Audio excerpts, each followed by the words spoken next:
we're live. Hi, everyone. Welcome to the craft room. We are trying a few experiments today. So before we even get started, welcome.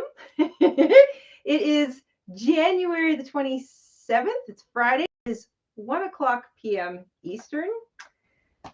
And we are not using my phone today. So we are trying some different tech. And we need to know if you can see me, hear me, and possibly if you can hear the mister, because Can you hear me? Can you hear him? Hello. I cannot see the chat. I cannot. sound like I'm in a tin can, or I'm like 300 miles away. Yeah, or you can't be heard at all. I would love to know. Well, everyone can see you. Okay, good. Jessica Rabbit says she loves your skirt. Oh, thank you. Can't really hear him. Okay. I'm in the other room, so. Yes, Mr. InStitches is actually not in the craft room with me. Yeah. Because in order to use the computer, there's not enough room in the craft room for him and a chair and the computer and another table and then me and all my yarn and my chair. Okay, they can hear me, but I sound like I'm down the hall. Okay, well that's pretty accurate. Pretty accurate. But more importantly, can you hear Jayda clearly? Yeah, as long as you can hear me. As long as you can hear me, that's all that matters.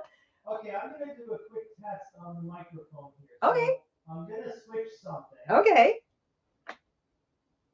Shall I keep talking? Okay, so now I have a microphone over on my desk. Okay, so do I sound differently?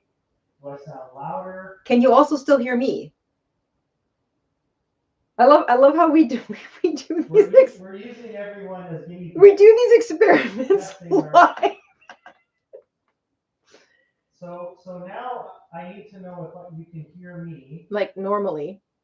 At a normal level. And can you hear Jayda? Yes, I will continue talking. And if you can hear both of us, then that's pretty great, I would say. We're trying. We're trying, yeah. Of course, we both stopped talking. That's really. Oh, there's been no change in sound. No change. I think I know why. Okay. You know what? I'm going to go back to. All right. Well, while you're fiddling with things, as long as everybody can hear and see me, I'm going to start talking about today's experimental project. As you can tell from the thumbnail, hopefully that worked because we are fiddling with a lot of tech.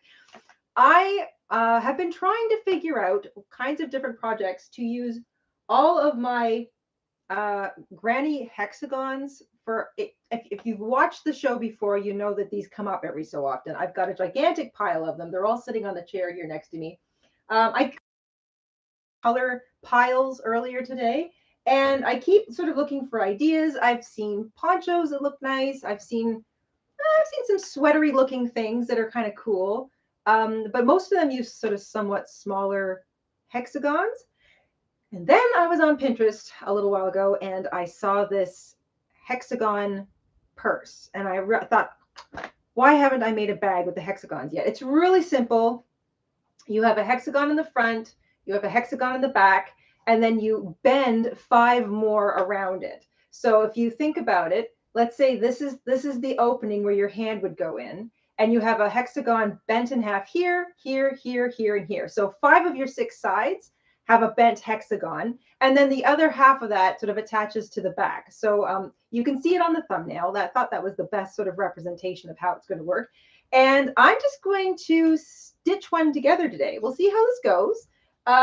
If it's really working out, we will do a quick fix video on how to build one. And if it's working out really well, we'll do a proper tutorial on it. Nothing we're going to do today is anything we haven't done before. So if you want to make some granny hexagons for yourself, we have a granny hexagon tutorial. The only difference between these granny hexagons and the 2 that I made in the tutorial, and the link is, Mr. InStitches will put the link in the chat here and there. And we'll also make sure it's in the description box and it's pinned in the comment section. later when this just stops being a live stream. So the only difference between these ones and the ones I made in the video is that once I finished my 4th row, so these are only 4 rows, I added a row of single crochet around the edge. So I didn't change colors. I just finished the 4th row of the granny shell stitch and added a row of single crochet. And I single crocheted in every single stitch and every single space. So that's it. And when I got to a corner, what did I do? Looks like I just put 1 single crochet in the corners because I rounded the corners. I made these hexagons like 20 years ago. That's how long they've been sort of hanging around, getting shoved from one bin to another. And I haven't done anything with them. In fact, this isn't even the entire stack. There's like a partly finished blanket using some of them somewhere too, but I don't know where that is right now. Because we recently moved the craft room and I haven't yet completely figured out where everything's at. So at least I found my hexagons. So today I am going to stitch together 7 hexagons. That's how many you need for this bag. So 1 for the front, 1 for the back, middle, and then 5 for the round. I'm going to stitch together the 7 hexagons. We're going to pick in a poll whether I'm going to whip stitch, sew them together, slip stitch them together, or single crochet them together. And I will tell you, full disclaimer, I'm already kind of leaning towards single crochet just because I think that might look really neat, like with the more 3-dimensional ridges around it. But we'll do a poll. Mr. InStitches, if you want to do a poll. I can't hear you. You can't. I'm just kidding. I'm just kidding. Yeah, if you want to do a poll, and we'll choose a joining method, so I can whip stitch them together, slip stitch them together, or single crochet them together. And it's the same 3 methods that we have in our original join video, the joining methods video, which we will also link in the chat and the description box, and also pin in the comment section below later. And in that video, I'm sewing and stitching together granny squares, but it's exactly the same thing. So you just focus on sides, you know, 1 at a time. That's it. So whether what's the poll going to be? So the poll is going to be, how will I join my granny hexagons? I can hear him typing. And then the 3 options are sewing, which sewing takes the least amount of yarn. Not that I think that's an issue today, but you know, just something to keep in mind. Sewing. Slip stitching, which takes up the next least amount of yarn. Okay. And then single crochet. And single crochet takes up the most yarn, but has the added bonus of being probably like a stronger join, but also there's sort of like an architectural interest to it because you get like this nice sort of like standout ridge effect. Now you get a slight ridge effect if you slip stitch them together and you want it showing on the right side of the purse, and in which case I would be using those join methods for the interest effect, the structure, not just structure to make it a strong purse, but also the interest effect. And so those would show. And if I whip stitch or sew them together, as I don't want to bother with the ladder stitch. If I like the ladder stitch, we just did that for the Tunisian blanket joining, but I really have to pay attention to what I'm doing when I do that, and I don't want to be like chatting and trying to mattress stitch my squares or my hexagons together. So I'm thinking whip stitch, slip stitch, or single crochet. I'm kind of leaning towards single crochet, but I'd love to hear what you guys think. And I'll show you. So these were my 2 middle granny hexagons. I decided I'm kind of trying to get away from the colors I usually go towards, and I usually lean towards oranges and yellows and pinks, and so I've got a little bit of pink here. But these are going to be my front and back center ones. But then I'm gonna go with purples and blues around the edge, and there's even a little bit of green kind of going in here. I think that's a little bit of a ways from where I usually go color wise, and I love turquoise. I love the cooler colors, so I thought I would try that today. So those are the hexagons I'm going to put together. Depending on how quickly this comes together, I'm also going to build a strap into it, and I'm going to line it too. This is why I'm saying if it starts to look good and it's coming together nicely, then maybe we'll do like a full proper tutorial. Because it's not like I don't have enough hexagons to make like 8 of these bags, maybe even more. So in order to put in a lining, I went to my scrap yarn or my scrap fabric pile, reached my hand in, grabbed the first thing that was there. I didn't even care what it was, because it's going to be a lining. I knew that it was cotton, so I assume I have enough of this. And it's one of those, I don't even know if these are still a thing that you can buy, but it's one of those things where like you turn them. I think this was supposed to be like placemats or something. Like you kind of cut out the shape and then you back it or whatever. I love the color in this. I love that there's fruits and stuff along the edge of that, but I will never turn these into placemats. Not because I don't like them. I'm never going to do it. But I think it would make really cute lining. And it's sort of light, like this would be the side that sort of faces out, like on the inside of the bag. So like you would, if you saw anything through it, you would see kind of the lighter side of the fabric, because I want the actual color and interest to be on the inside of the bag. I have no idea if I'm going to get to that today or not. I mean, I know I can crochet quickly, but I have no idea how this is going to go. So if it's working out, I will line it. If the lining is, and I'm not even going to be like, this is cotton. It's very fray-like cotton, like good cotton fabric wants to fray on you. So normally if I was putting a lining using 100% cotton fabric into a purse, I would machine sew it by overlocking the edges, just so I didn't get any fraying. But I'm not terribly worried about that. So I'm going to hand sew. If I get this far, I'm going to cut out the 2 pieces, hand sew them together, because I mean, hand sewing takes a little longer than using the machine, but you know, it's still just as good as the machine. And if I feel like it looked like it came together nicely, I will just hand overlock the edges myself, because I probably, when I wash something that I've crocheted, I don't usually put it in the washing machine. I usually hand wash it. So because the lining of a purse, the actual join of the seams is going to be on the inside of the purse, they're not, and if I hand overlock them, they're not going to rub and fray as much as, say, something would if you were wearing it and it was getting a lot of vibration. And if I hand wash it, then it's going to be even less vibration, or I'm trying to think of the right word, like rubbing, agitation. Now, having said that, if you've got fabric glue, that non-fraying glue, I've never used it, but I've seen people on YouTube in different sewing channels use that stuff. And if you just sort of run a little bead of that fabric glue around the edge, you'll keep it from fraying. That is way faster than hand sewing it. But I'm just going to work with what I've got here. So that was the fabric I grabbed off the top of the pile. I grabbed some thread, and I have my little sewing kit. That's if I get that far. If I do and it's working out, like I said, don't worry, we'll do a proper tutorial. This is just a Friday afternoon hangout. I wanted to put this thing together. I thought I would take you guys along for the fun of it. So this is sort of like a little crochet along, and we'll see how it's going. How's the poll? Okay, so the poll's running. Yay!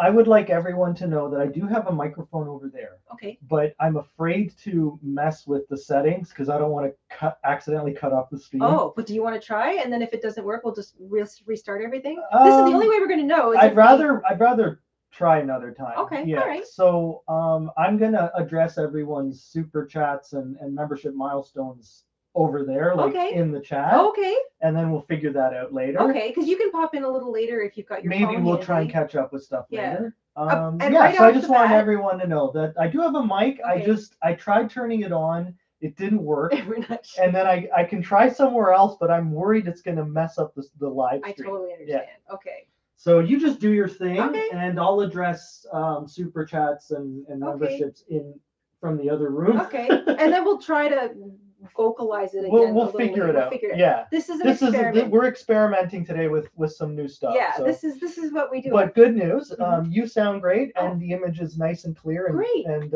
full screen. Oh, so perfect. We've fixed something. Okay. for those of you who have been around for the last few live streams, we've been improving our internet, which took some doing. We tried it from the phone a couple times. We tried it from the phone using Wi-Fi. We tried it from the phone using data. We have literally been trying every possible thing we could to sort of try and get a nice clear image going, because there's a lot we'd like to do with live streams, and we just can't if the stream itself is terrible. So here we are. And we are trying out some more tech today to, again, kind of push us forward. There's, like I said, there's so many things we want to do this year with you guys. Anyway, okay. I have water today. Boring, I know. But I drank all my coffee earlier this morning, and I thought maybe that was enough for the day.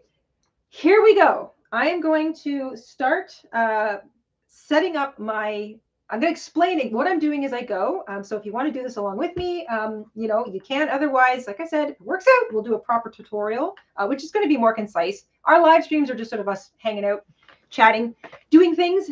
So I know, because some people get confused. They come along and they're like, you talk a lot. And I'm like, well, yeah, it's a live stream. I know I talk a lot, but it's a live stream. Anyway. Here we go. Mr. InStitches, how long's the poll been going? The poll, I'll use my booming voice. Your booming voice. The poll. Oh. How's that? That sounds good to me. We're at 141 votes. Okay. So if you want to close it at 150, okay, and tell me who, which option for joining won. So do I sew together my hexagons? Do I slip stitch them together, or do I single crochet them together? And you can always just quickly pull up the thumbnail. That's the start of the today's thumbnail. That's the design. I will probably fiddle around with a graph or something just to sort of show the make sense of it a little bit better for everybody. Again, let's see if this works out. I have a feeling it will, but I'm not entirely sure. Okay, so I think that's going to be my front and that's going to be my back, but ultimately it doesn't matter because I can always just wear it this one facing out or wear it this one facing out. So I'm just going to start with this one for now. And I'll put this one down on my poof. I have my poof at my feet, so my feet are nice and cozy. I am going to start in the top. Again, doesn't matter. I'm going to start in, so if this is facing you, this is, let's say, the opening at the top. I'm going to join this one first, and it's going to eventually look like this. So do you understand? We fold them in half so that the flat sides are lined up. If we were making like a little sweater, we'd line up the two corners, but we're making a purse, so we're lining up the flat edges. Huh? So that's the plan. Do we have a winning join method, Mr. InStitches? I have all these little bits of fabric. Okay. Because I'm going to make sure if I'm going to join, just for clarification, if it's slip stitch or single crochet, I'm going to be joining with the right sides facing out so that I get that architectural stitch join on the right side of the fabric. And if it's sewing, I'm just going to do them wrong sides together or right sides together. We're at 165 votes. Okay. Want me to shut it down? Yes, please. Okay, here we go. I'll take a sip of water. Last chance to vote. It's really cute because he has to keep kind of popping his head into the room to sort of tell me the things. Okay, so you'll just repeat what I'm saying in case Sure. it can't be heard. Sure. Single crochet wins out at 56%. All right, thanks guys. That's kind of what I wanted to do. Second place was slip stitching at 30%. Okay. And sewing is in last place at 13%. Okay, so single crochet wins, slip stitch was in second place, and sewing them together comes in last. So single crochet it is. I'm going to single crochet so that the ridge of the single crochet is on the right side of the fabric. That's going to make it much more interesting, I think, which means that when joining, in order to have that single crochet stitch show on the right side of your fabric, you want the right sides of your hexagons facing at you. So the wrong sides are together, the right sides are facing out. So I am going to me just think my way through this. So that's what's going to happen. So there's going to be a little ridge. So if I single crochet these together, there's going to be a little ridge, and then I'm going to do the opposite side, and I will show you what I'm talking about so that I join each. I'm going to join, again, no idea how this is going to go. So that's where I have a little collection of yarns for today's tutorial in front of me here. So I'm going to, these are a little behind the scenes. When I'm fiddling in the craft room and I'm sort of trying to think my way through a new pattern, or I'm trying out a stitch or something, I like to have some colors available or just some extra yarn available to me. And that way, you know, if I want to write, like this year, we're doing a lot of graft work, so there's color changing. I like to have a bunch of colors just sort of available, and I like to have one of every color of the rainbow, just, you know, so if I'm in an orange mood or pink mood or whatever, I can grab it. And I find this is also a good way to kind of store some yarn that I reach for frequently. So this is all size 4 medium weight acrylic, and I've got a couple of variegated in here, and I've got a little bit. This is an old frying pan, I think, of some sort. I don't know. It doesn't have a, it's one of those pans that doesn't have a handle or anything. So I literally have no idea how you would use this. But my mother-in-law had it, and she was going to get rid of it. And I said, I will take that because it's the perfect thing for me to kind of like keep yarn in while I'm busy working. And it will, like, usually if there's only one ball in this, it kind of like, it acts like a bowl. It bounces around. It's nice and smooth, but I just kind of just like it. Anyway, this is the kind of live stream it's going to be today. So I was thinking, since my squares are all kind of blues and pinky purples, that I would go with I have a nice pink, which would look good. So that's, I like that. I also like this purple, because remember, I'm going to try and make the strap to match. I have a lot of this left, so I might go with this. This is variegated. No, that's too busy. I don't like that. And the green kind of takes it in a different direction. You know what? I'm going to, and I don't have enough blue. Otherwise, I might have gone with this blue. Going with purple. I'm going to go with purple. Again, if this works out, we do a proper tutorial, I will use a much brighter color so you can see what I'm doing on camera. But I'll be explaining what I do as I go. So here we go. Center, and that's my first one. I'm going to go with the purple, and I'm just going to plunk you right there. I rewound this so I can pull it from the center. I know it's not going to move on me. Okay, slip knot on the hook. I'm using a 5.5 millimeter hook. It's the same hook I used to make all of the hexagons in the first place. So that's important. And now I'm just going to pick 2 likely sides. Make sure that the right sides of both my hexagons are facing out, so that the right sides are out. I'm going to join in a corner through both of them. Make sure I've got the corner stitch. Is that the corner stitch? That's the corner stitch. So corner stitch of both of them, right? Joining with a single crochet. So I'm going to join with the single crochet as opposed to slip stitch chain 1. I'm just going to join with single crochet. And I'm going to single crochet through each set of stitches all the way across. So it looks like that. Make sure your hook goes through both complete sets of stitches. So I'm not just using like the front and back loops. I'm using the whole stitch on both sides. Nothing fancy here, but a single crochet all the way across. And we're going to take this one step at a time. So because it's hexagons, I have to, the first seam is really easy. It's just a seam across one of the 6 sides to join the middle hexagon and the first edge hexagon, which will be bent in half. But then as I go, I've got to somehow single crochet the other sides of the hexagons all together. So that is the corner stitch for there, and that is the corner stitch for there. Okay. Now, do I just go ahead and join them all? I think I might do that. I'm figuring this out as I go, gang. So just to recap, this is going to be the middle, and this guy will eventually be folded in half. So now, so this is the top opening. This is the first one along the, oh, I'm loving this already. Oh, this is going to be such a big boho of a bag. I love it.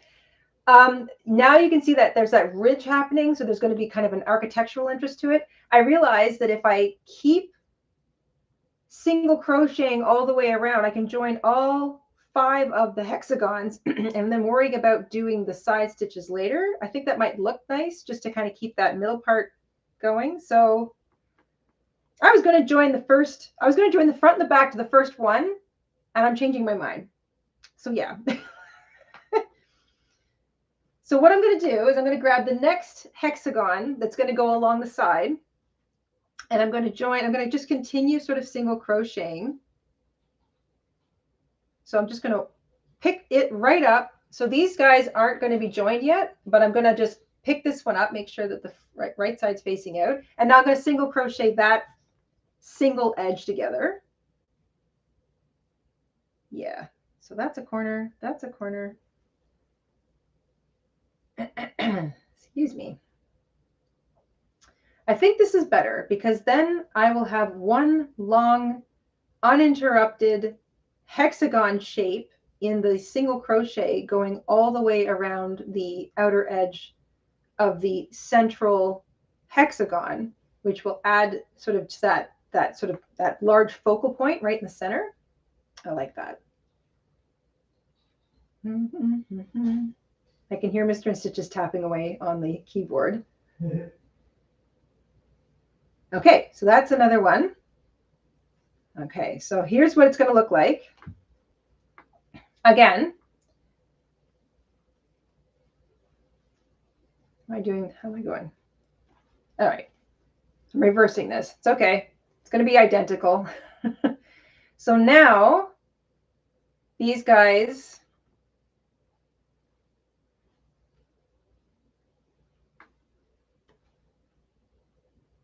just trying to get this away. Oh, I should use my clips. I'm such an idiot sometimes. Hang on.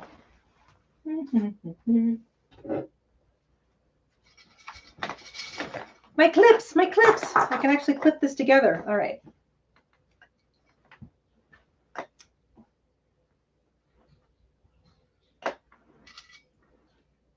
So and I'll clip these 2 little points together. Okay. And then I will clip you to you, and Maggie wants to know why I'm banished in the other room. It's not enough. I've been banned from the craft room. There's not enough room for both of us, all the tech, and both of our egos in one room. I touched the yarn I was not supposed to touch. There. Okay. So the clips help. That's your opening, and then those are the first 2 joined, going all the way around. And you can sort of see how big this is going to be. All right. So I'm going to keep going. And I'm going to keep using these clips because that way I can kind of keep it all making sense, I think. I don't know. All right, so now it's this one. Facing out. Yes, facing out. And find the corner stitch.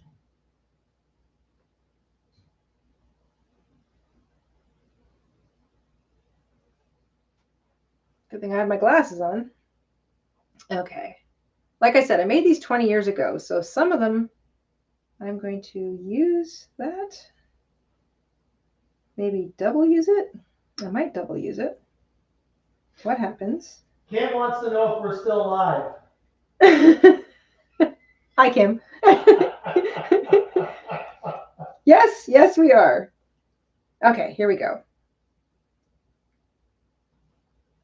Also, I'm cheating my way through a lot of this. So if I've got like, because I wound up only having one corner stitch in each corner space because I put on this row of single crochet at the end of the granny hexagon.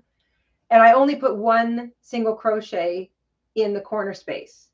So right away, I would recommend that you put 2 single crochets in the corner space if you're putting on the single crochet row. That way you will have a single crochet available for each of these hexagons when you're joining the rows together. Because right here, because I only have one, if I single crochet across the row, matching up the corner stitch, all of the stitches in the middle, and then the corner stitch, when I turn it and add the second one, I've already used the corner stitch for the middle guy, which means I have to use it twice. Do you understand? So I'm using the front facing hexagon's corner stitch again so that I can pair it up with the corner stitch of the new hexagon and then have all of my stitches in alignment to the end. So I have to use the corner stitches twice. Not a big deal, but I know what I did because I'm looking at it. But if you're going to do this, I recommend making sure that you've got 2 single crochet in your corner spaces if you add the single crochet round. You don't have to, but it does make it a little bit bigger. And make sure I don't. I keep pausing to make sure I'm not missing or skipping any stitches or using one twice when I shouldn't be, only when I should be. Okay. And that is the corner, and that is the corner. All right. And I will use this one again, but I'm going to pin it up so you can see how this is looking. So if you ever wind up with really pretty sugar and creamer things, I have a lot of these. Like my grandmother would give me some. This one's so pretty. It's part of a glass set. I have a creamer, a sugar, and a vase, and they're all this sort of pretty cut glass. I never think to use these things. I have other sort of like this one. I don't even have the cream in a nice creamer usually. I just pull the carton out of the fridge if I'm going to use it. So I have other ones, but it's so nice to be able to pull them out and use them. So I just dumped all of my little sewing clips, or I use these as my stitch markers typically, into this. And then I sit it on the windowsill, and when the sun hits it, it's really pretty, and it's serving a nice purpose. And it's also easy to pull all my clips out of. So fun little decorating / organization tip for you. Also, your secondhand stores always are full of these things. So if you love teacups and you can't justify using or buying old-fashioned teacups or creamers or sugars, there you go. I just gave you a reason. You can put all your clips and stuff in them.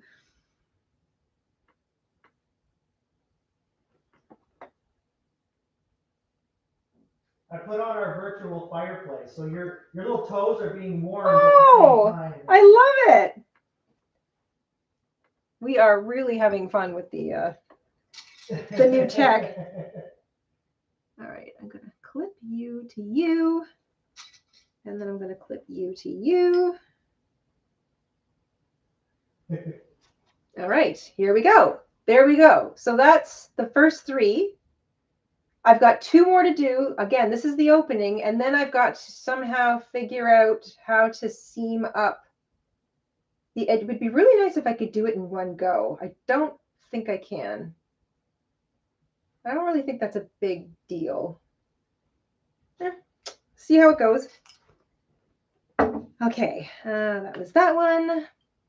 Now I go to this one. That sits opposite that one. Make sure right side is facing out. And I have to use my corner stitch twice.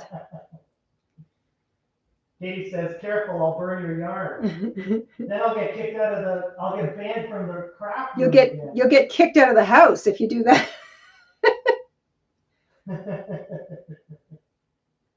All right. I can't believe how quickly you put that together already. Well, when you've already got the motifs made, making a bunch of motifs is a good thing. Earlier today, we published a stash busting 5-inch granny square. Sheila popped into our shop asking about the shape of the inside of that square. I'm not sure where she kind of had the image from, but I have used that particular granny square a handful of times to make like some scarves and stuff, and realized that we didn't have, I thought we had a tutorial, realized we didn't have a tutorial, so we were happy to put one together. And the pattern is in our shop. So it's today's scrap busting tutorial. It needs 18 yards or less. I was overestimating just to make sure that nobody ran out. And that's using a 5.5 millimeter hook, this guy. If you're using a smaller hook, it'll use up even less. So that is a mega stash busting granny. Like 1 yard will finish off row 1. Do you know what I mean? So you can really use up your scraps, and you could, and this is why I make a lot of motifs and then put them aside, because every once in a while a really cool project comes along and I think, oh my gosh, I have the exact motifs I can use for that. And then all of that work is done and you look like you crochet fast. When in fact, you crocheted these things 20 years ago, like I did. Christine wants to know what you think of trendy knitting machines. Trendy knitting machines. Like the circular ones? I'm going to guess the circular ones. We're not really into trends. No, I kind of... We don't really... It's mostly me. I suck at keeping up with things. I just never have a clue what's going on. I live in my head. I really am one of those people that lives in her own head. My mother-in-law and Mr. InStitches are the ones who always kind of know what's going on or what's happening. But my mother-in-law especially, she's got like extra radar somehow. She's amazing. She always knows what's on point, on trend, what colors are in, you know, what the cool new tools are. She always knows. And so I have to credit her and my mister for kind of going, hey, did you know that there's a, you know, would you like a yarn winder? A yarn winder, you know? But I've seen some of the knitting machines, like the circular ones. If you've got like $50 that you want to, you know, treat yourself with, I would say get one and try it, because they look like a riot. I think it's fun to have any kind of sort of like hand crank automated, you know, stitching machine. I think that's fun. I really liked corkers when I was a kid, like corking. And that just strikes me like a larger corker.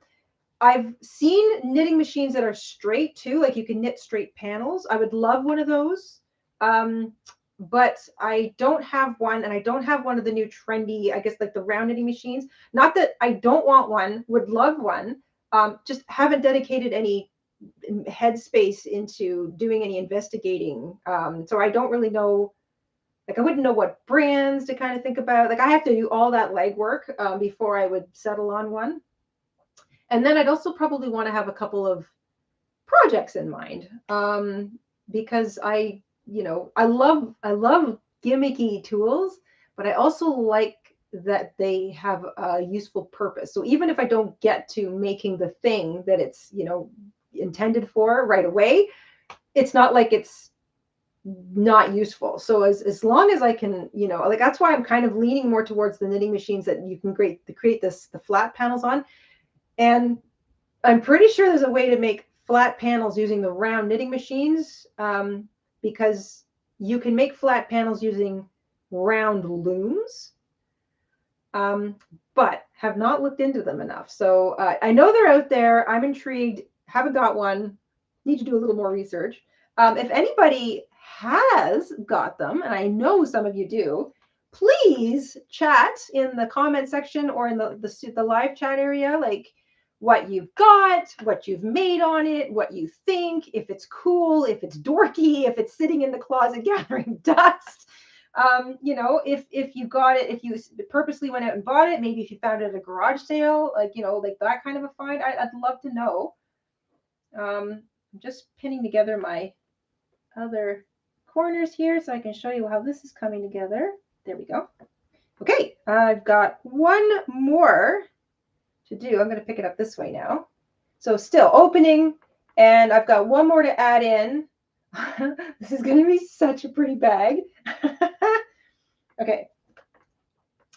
Right side facing out, putting it together here. Reusing the corner stitch on the inside one. Yes, I talk to myself when I'm doing things because I don't want to don't want to make a mistake. I'm going to put that over there and I will do it again in a minute. Okay. And single crochet across. So this is now the 6th hexagon that I've sewn, or I'm crocheting, excuse me, single crocheting into the purse construction. And then we're going to figure out the best way to seam up the sides, whether I do that before I put on, you know what, I think that's what I'm going to do, because the front is going to look nice with this one uninterrupted line of single crochet running around its edge, which means that if I mirror that on the back, it won't matter whether I've got it won't matter which hexagon I've got facing out when I'm wearing it, it'll have the same kind of architectural consistency. Okay, so why do you keep doing that? All right. I'm going to clip, clip, clip, and show progress. It takes me longer to clip than it does to show you what, to single crochet the edge together. Oh, it's another good reason to clip. Make sure you clip in the right place. Okay. And clip, clip. And I will clip. Hey, sweetie, what are you supposed to remind everyone to do? Stay safe and crafty. Okay, that's one. Okay. Remember that thing that we get in trouble for never saying? Oh, subscribe, like, all that stuff. Yeah. Yeah, okay. I know it drives us crazy, but you know what? I'm the worst too. I'm watching, if I get into a video or something that I'm absolutely loving, I will totally forget to hit the like button. Not that I don't like it, it's because I'm just so into it, I forgot what was happening. Stay here. Okay. Okay, there's the front. Do you see now what I mean by uninterrupted single crochet edging to join all 6 of those together? I like that I did that. And then I'm probably going to go right across the top. And are you using clips? I'm using the clips. Can you show them up close? Yes, yes, yes. Love these things. Mama InStitches got these for me again because she always knows what's cool. So I've clipped it, and you can see the little clips. You can come a little closer. Ooh. We busted out the fancy camera. Got the fancy camera going. So yeah, I've clipped it, so which is helpful while I'm building this because now you can sort of see how it's supposed to sit, and I won't accidentally attach the wrong edge to the wrong edge. Very handy. So I'm thinking, in order to keep the consistency of that join the same on the back and have it go across the top edge, I'm going to single crochet across the top edge of the center hexagon, then single crochet across the top edge of the other back hexagon, and then start joining them all along that folded line. Then I will worry about the side edges because each seam between hexagons is like 2 rows of a hexagon. Yeah. One thing at a time. Okay. So yeah, I'm going to do that. That keeps a nice consistency. Why are you doing that? Across the edge. So I'm going to single crochet across just across the top of what is the middle hexagon. Are you planning on lining the bag? Yes, I am. We'll see how far this goes today, and we'll see how it looks. Like I said, if this really works out, we'll do a full-blown proper tutorial on it. I will link the current tutorial. Yeah, right. We've got tutorials already for the hexagons and for the joining method I'm using. Oh yeah. This was the right decision. Okay.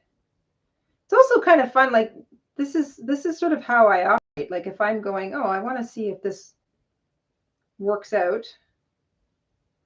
All right. So that's across the top. Do I need an extra? You know what? I need an extra single crochet there.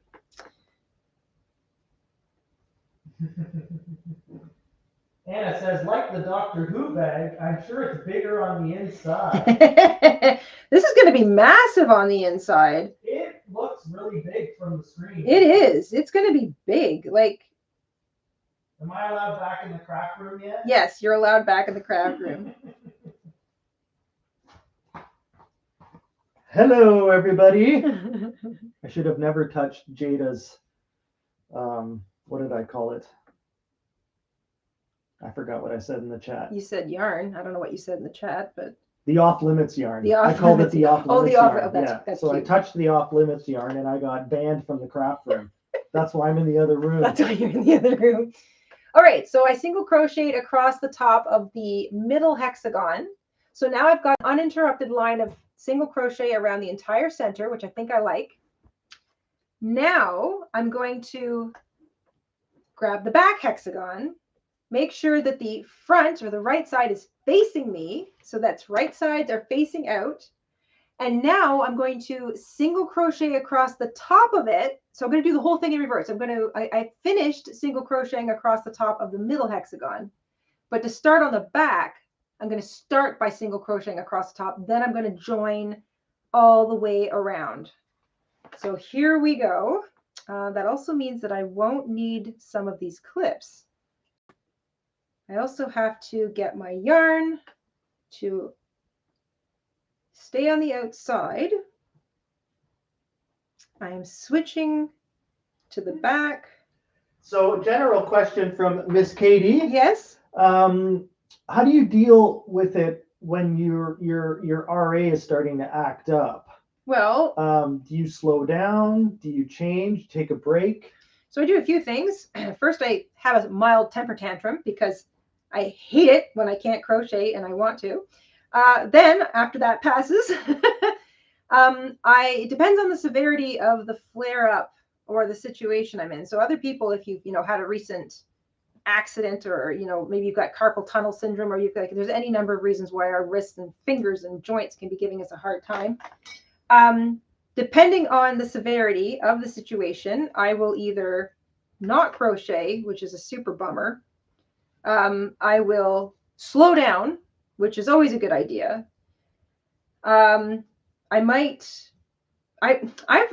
kind of attempted to change the way I hold my hook, but I realized that that's actually more problematic for me when I'm in pain than it would be maybe if I wasn't in pain and I just tried experimenting with a different. So I am a knife grip. My mother-in-law is a pencil grip.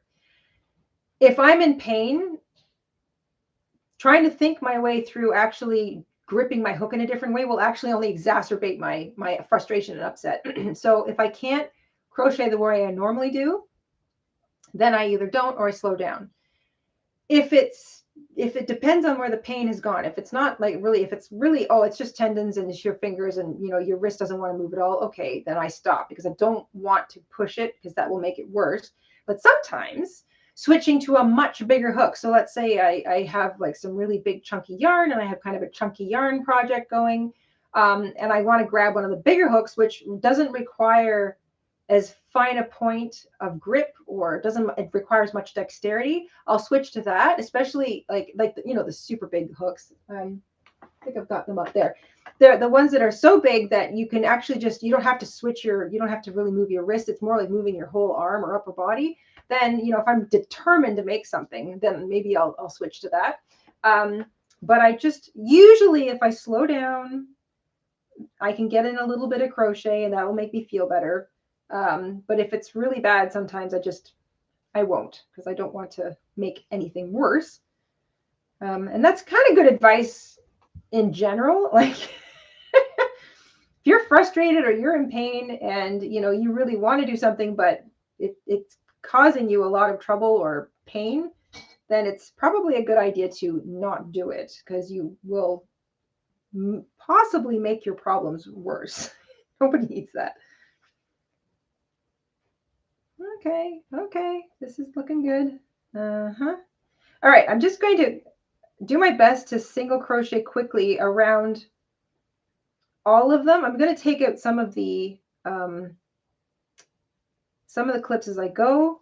So rather than sort of hold it up and show you every single time, I'm going to do my best to kind of get through this one pass, so the back pass to join them all. And is that a corner? That's a corner. Don't miss the corner. Okay. And that's a corner. All right. Yes. No. Yes. Yes. Well, you're a corner now. Cheating is allowed.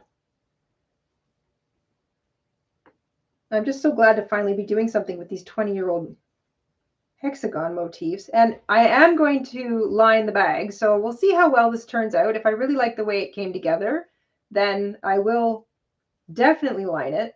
And I'm probably only going to attach it to the bag around the opening so that the majority of the weight inside the lining hangs off the opening of the bag.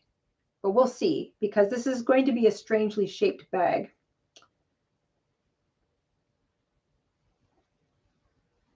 And thank you everyone for just sort of hanging out and putting up with me today and our crazy experiment. We're not sure we're trying sort of some different tech, and it requires us to be in different rooms. So it's a little quieter today. Mr. InStitches is not able to sort of sing stuff out as quickly as he normally would because he's not here, and he probably won't be heard, but all right. So far, so good. I'm making my way around. I'm not running into any excess stitches.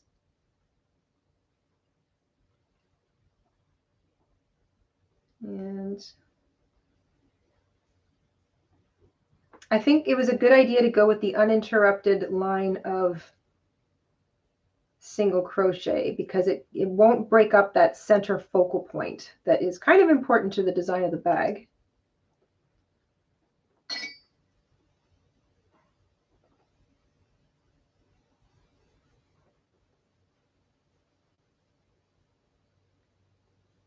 And the single crochet joint is definitely going to make it stronger.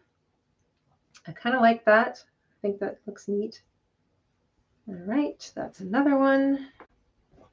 And oops, I'm going to use that corner stitch again and switch to, let's find the corner. That's the corner there. Okay. 1, 2. Working over some of my short tails.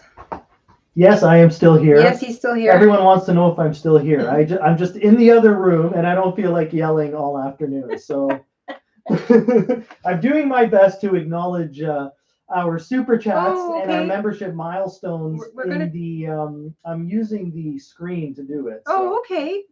It's we're just trying something different today.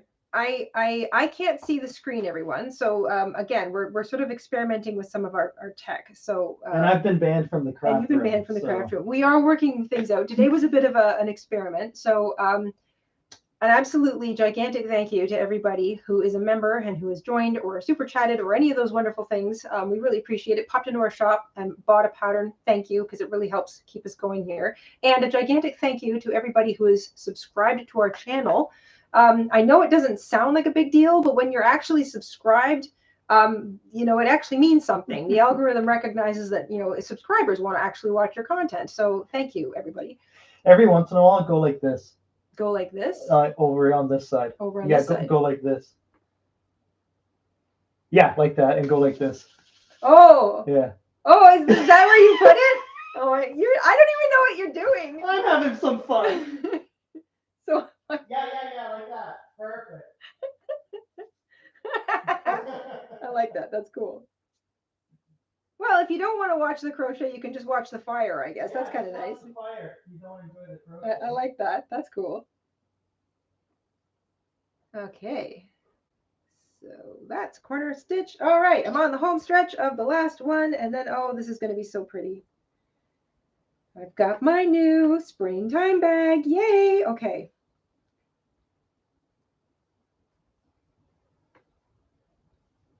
think I'll take out that clip ahead of schedule. And I'm making sure that I don't accidentally sew or single crochet through a loop on the other side of the bag. Aha! First issue. And this is why you try things. This opens nicely. This does not. Because I jumped across, now I have to take it out. It's all right. I only have to take out a little bit. And it was going so nicely. All right. So I cannot just jump across. The only way I can, oh, if I do that, I have to go around. Okay, somebody probably recognized that and was yelling at me the whole time. So what I have to do, this is why I experiment. All right, I'm going to clip this up again. Hang on, everybody.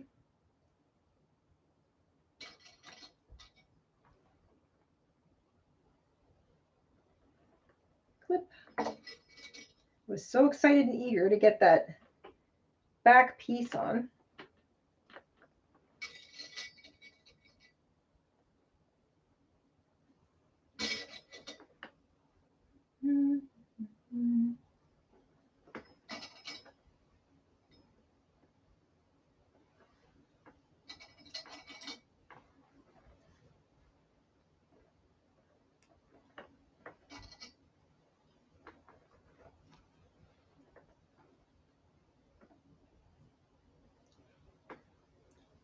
All right. Okay. So this is what happened. I single crocheted across the top of the front of the bag, which was great, across the top, because that keeps a nice uninterrupted single crochet focus around the centerpiece. Then I jumped across to the back and started doing the back one.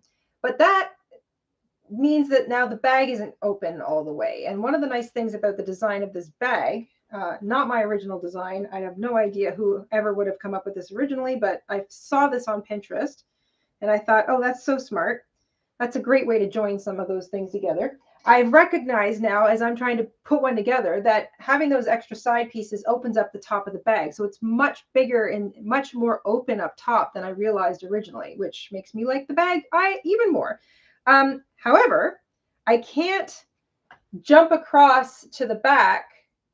I have to go all the way up and around this edge of the opening, because now I recognize that that's actually an opening.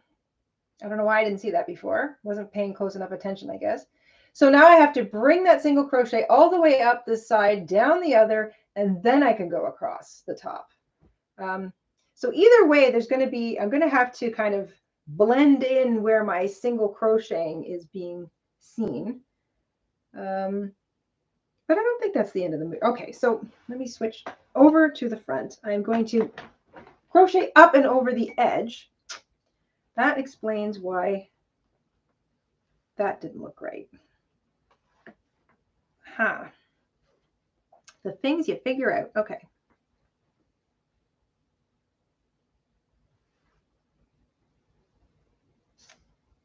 And that goes in here, and then that covers off that.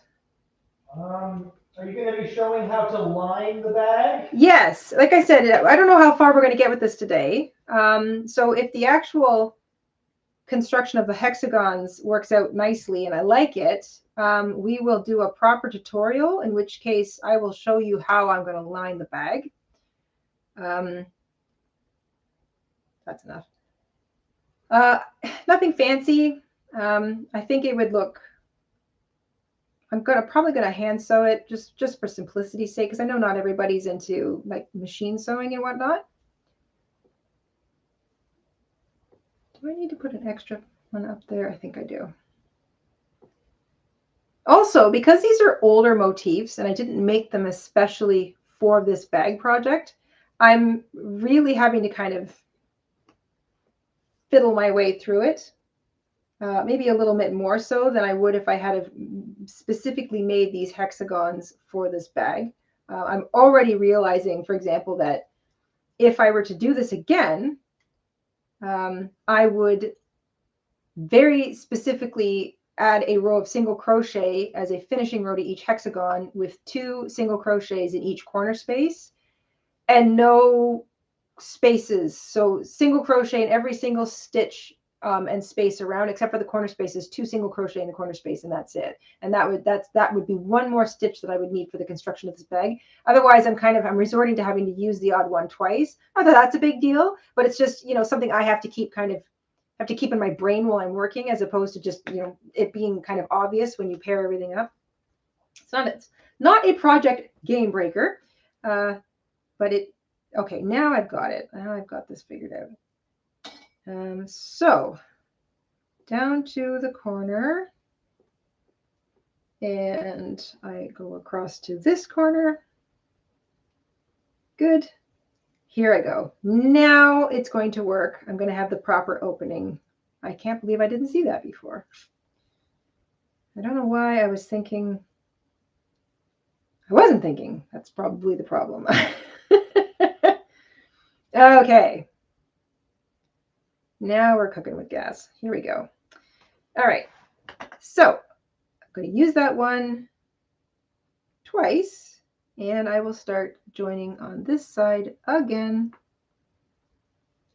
And then I can take out my clips. So are you going around the bag as a whole? So what I'm doing is, in order to kind of, I'm trying to, you know, those drawings that are one line? Some people are amazing. They could just put their pencil down, never take their pencil off the piece of paper, and with one line draw something amazing. I'm trying to do something similar with my single crochet. So I'm trying to sort of have as few cuts and rejoins with my single crochet, my dark purple here, as possible as I stitch all of my hexagons together. So I thought that I could just jump across from the top edge of the middle front hexagon to the top edge of the middle back hexagon, but I was wrong, because that cut off the opening that's created by the sides. I'll explain it a little bit better in a second when I get this all stitched together. For some reason, I didn't really see it when I was laying it all out on the table. So this is why it's kind of fun. I kind of like to sort of fiddle with these projects in a live stream. It's why I call them a crochet along, because you're kind of along for the ride with me, because I don't necessarily know how it's going to work out. This is already starting to make more sense, though. So I'm using corner stitches of my front and back motifs twice, so that I have enough corner stitch to go around. And this looking better. All right, I'm going to get the back fully attached to the side pieces, and then I'll hold it up and you'll be able to see what I'm talking about. It also gets me some of my clips out of the way. And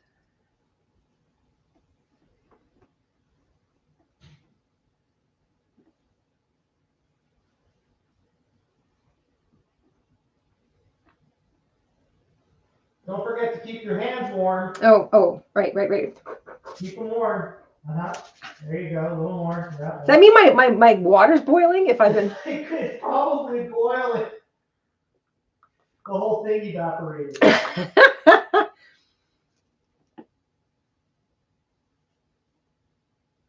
I like the cozy fireplace. That's kind of cute. Crochet. Someone mentioned it in the chat, and I was like, oh yeah, we used to do that years ago. We had the screen on the set. Yeah. So I dug it out. We still have it.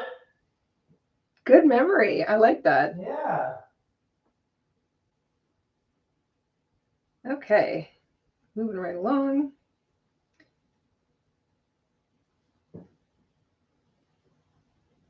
Okay, this is looking good, good, good, good. All right, that is the corner. Then I use the corner stitch again. Remove clip. Okay. And that's a corner stitch.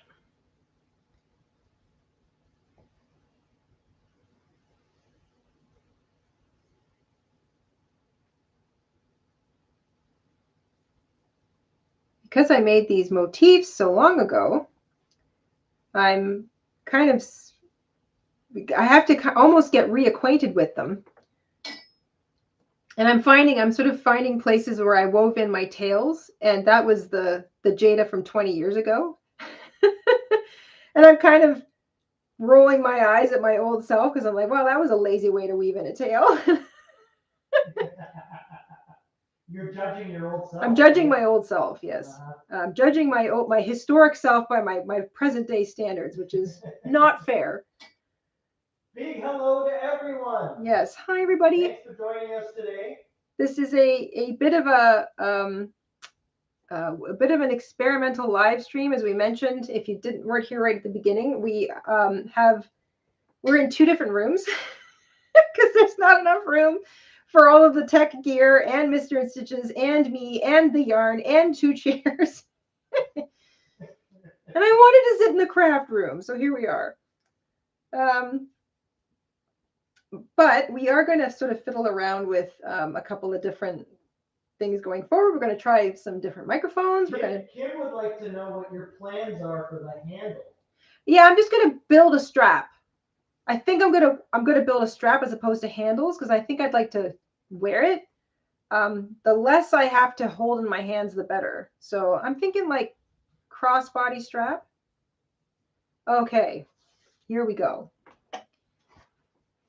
I got it. So that's the front. And as you can see, I've got that purple single crochet edging. I had to bring it up and around. You see that now? Up and around the top of that first side hexagon. So it's not on the other side yet. I had to go up and around, and then here's the back. I was able to go all the way around the back and join all of them along the back. So now I have to go back and do each of the sides. So where the side pieces join, I've got them like clipped together. Can we get a real nice solid look at that thing? Yes. Let me just reclip I it. also would like to see it. Okay, so that's, you can come up real close. The camera. Yep. So that's the front. There is a solid row of single crochet that joins the middle front piece to all 5 of the side pieces. In order to keep it unbroken, I had to single crochet up the edge of Mr. Light Blue here on the side. Then I was able to crochet across the top of the middle hexagon and then start joining the middle hexagon on the back to all of the side pieces. So it's the same 5 hexagons that run around the edge that touch the front and back hexagons. I just think this is going to be so cool. And then I will somehow figure out how to go up and around the top. Actually, nope, I didn't end up over there. So I'm gonna have to figure that out. That's going to be a separate little piece because I was trying to make as few cuts and rejoins as possible. Not a big deal. But look how big it's going to be. Don't burn it. Look how big it's going to be. Like this is going to be so nice and big. And then look how big this opening is.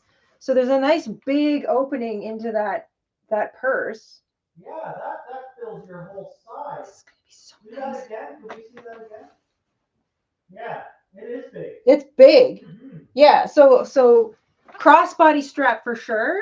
Probably on the wider side and a little shorter because it's going to be heavy, which means it's going to stretch. So I might double strand it.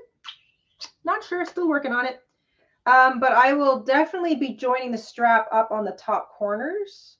I'm just not sure if I'm going to build it in or make it separate and then stitch it in for added strength. Not sure yet. Still figuring things out, but boy, do I like the way this is shaping up. Okay.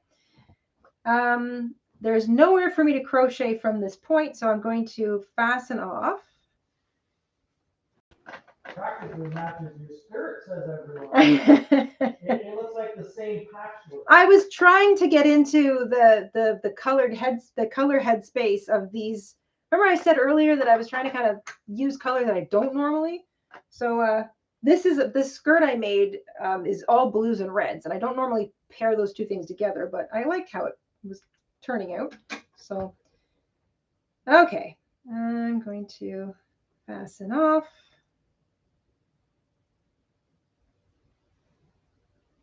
All right, fastening off, weaving in tail. I'm going to weave in my tails as I go, as opposed to leaving them all out, because I don't want to miss any. And I have a feeling I might have a lot of start stops in this. So weave it in.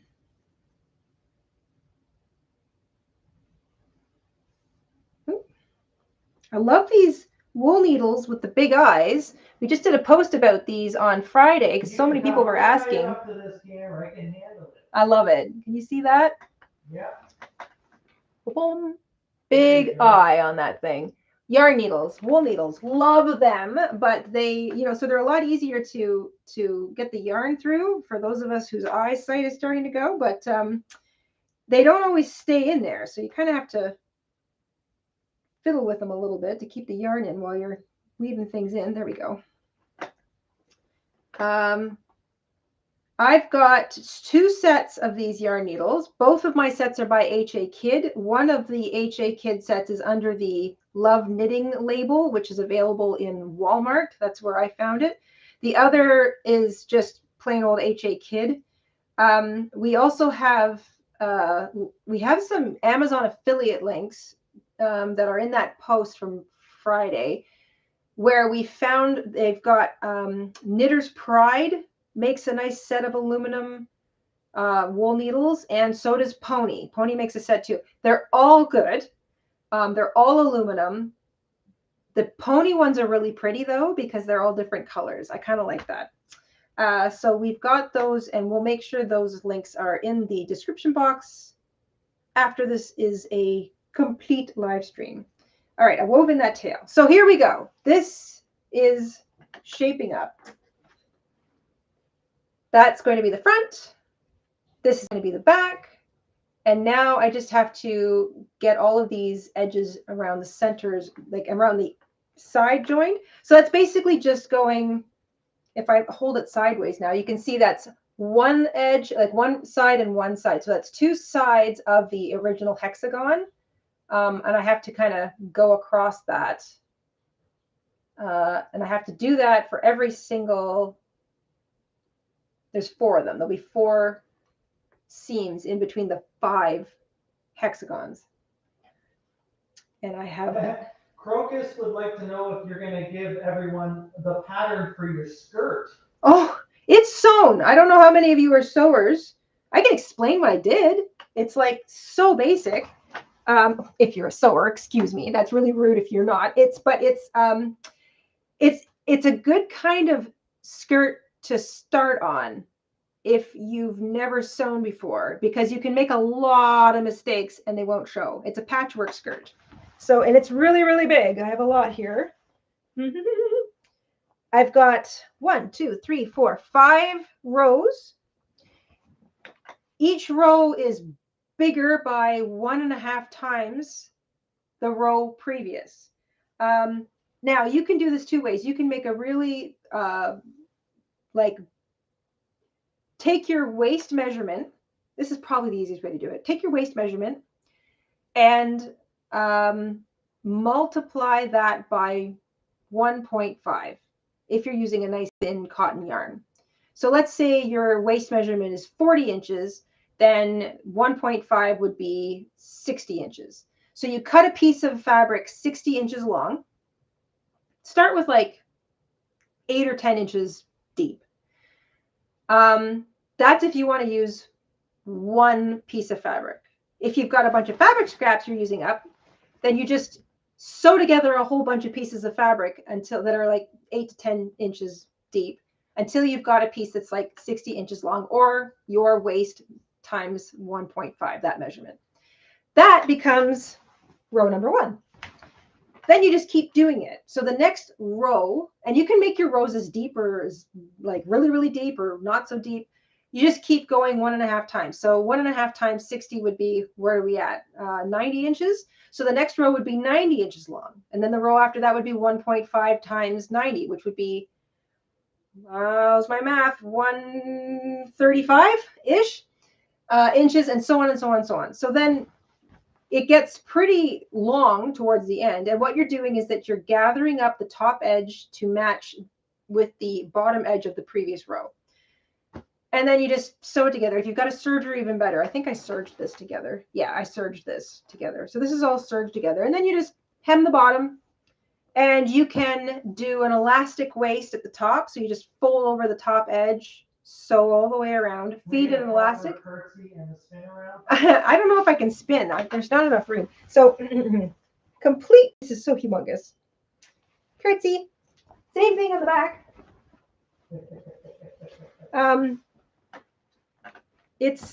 I like that whole hippie thing from the 70s, that look.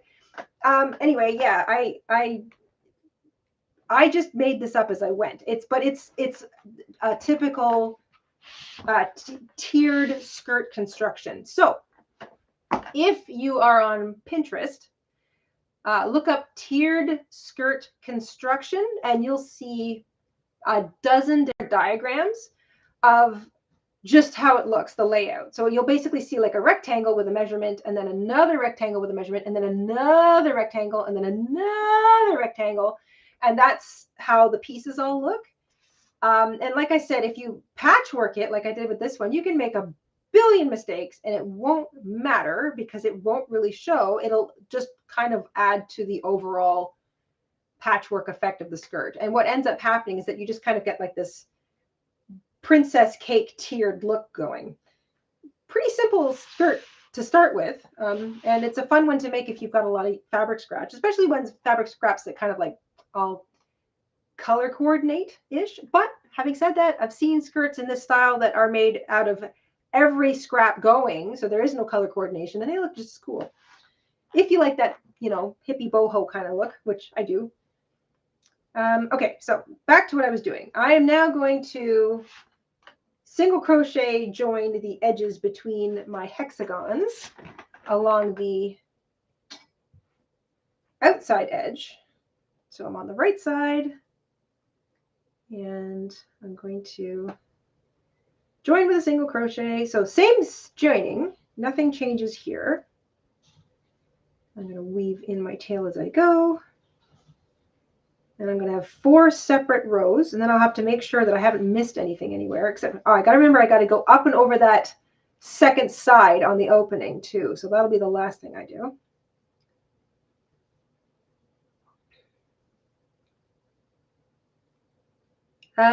We will make some community posts later on today. So if there's anything pertinent that we think we need to say, if you're going to plan on making one of these this weekend, like just based on what I've been saying here, I know a lot of you would probably like to see a dedicated tutorial, and many of you will be like, oh no, I got this, I can do this. Now I see what you're doing, I can do it.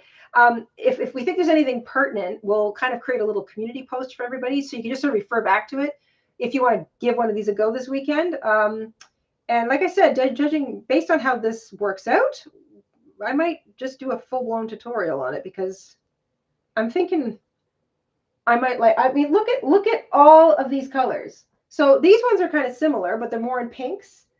I've got oranges and reds and yellows, and then I've got all these greens here, greens and blues and stuff. Like I've just got so many. Oh, I love that. Oh, I love these things. 7 hexagons for us. You only need 7. So that's actually not too many. And it's a big bag. I can hear you typing and giggling.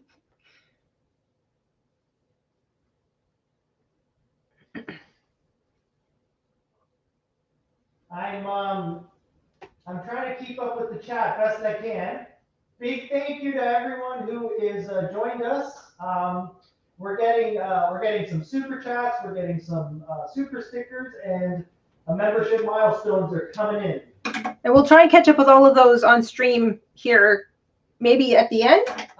We'll try. I don't know how it works on the, like, I don't know how far back we can see this stuff. So, Neither do I. yeah, we're gonna, it's just gonna have to be an experiment. Today's an experiment.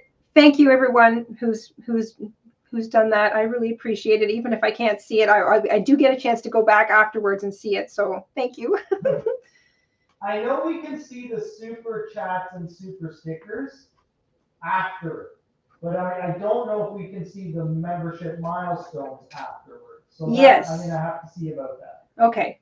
But I am seeing them and reading them here. I know that if you can repeat the chat, you can sort of see them. If you replay the video, it should work. I think that's how it works. Oh, I'm not sure. All right.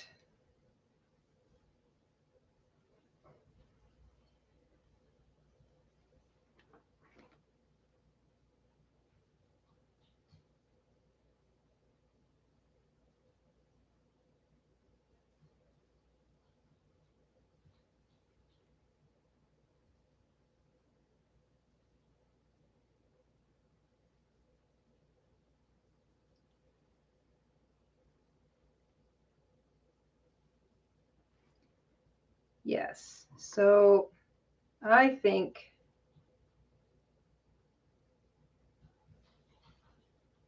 I'm doing two. I'm going to do two. Okay. Don't mind me. I'm just thinking my way through this, making little design tweaks as I go in my brain. Someone mentioned that would make a really good pillow. Yeah, that'd be pretty. And also someone recently mentioned a good, possibly a sweater.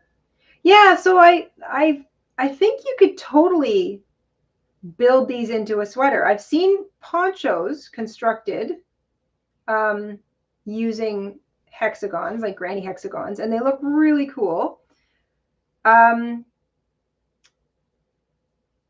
The only reason I decided not to do that, I mean, I have more than enough. It's just that my hexagons are really big.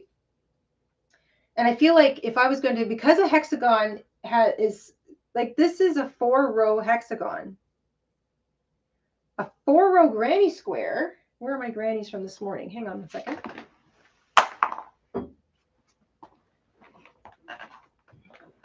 So that's a 4-row granny. Now, keep in mind, there's an extra row of single crochet around the edge, but that makes a negligible amount of difference. So 1, 2, 3, 4 rows on a hexagon, same hook, same yarn, 4-row granny square.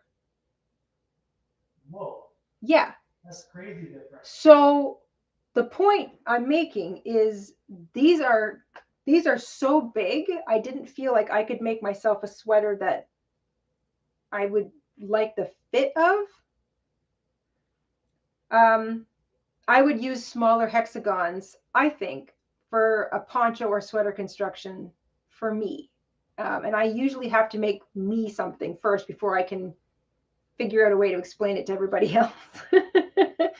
So I was experimenting with kind of like, you know, the whole poncho idea. And I absolutely could use these to make a poncho, but I've made a lot of ponchos using big granny motifs, like granny squares. And I kind of like to, you know, try a smaller motif project for my next wearable if I'm going to make a modular wearable. And I do have some smaller motifs. I have quite a few of them, actually. But so I was really looking for something kind of different to use with these big granny hexagons. And this just happened to be in my pin feed. And I love it. I've seen it several of them. So obviously, like a lot of other people thought, oh, that makes sense. I'm going to do that too. And then I'm just thinking, my brain's kind of racing with all of the pretty different hexagon motifs that you could use in this purse pattern, because you only need 7. You only need 7 motifs. You could play with the size. You could play with the design. You could play with the color. If they were all the identical colorway, I think that would look really sharp too. There's always like more ideas than there is time.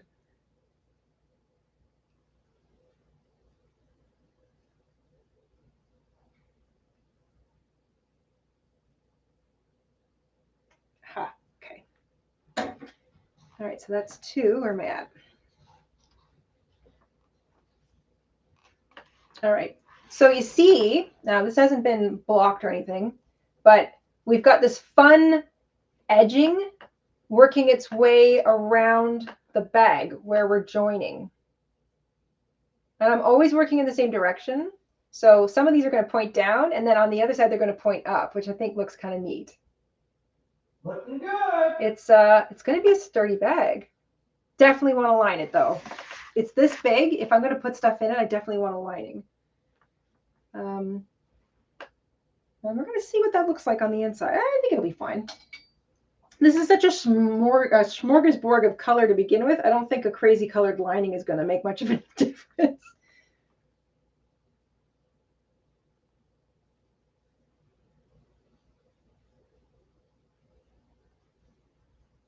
Okay.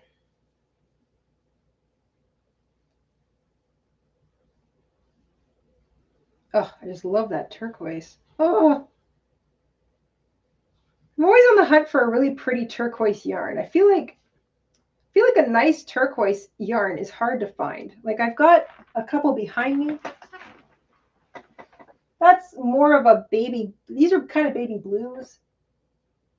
Those are kind of turquoisey. I don't know. There's just something. The right turquoise I feel is hard to find. I don't know. Maybe that's just me.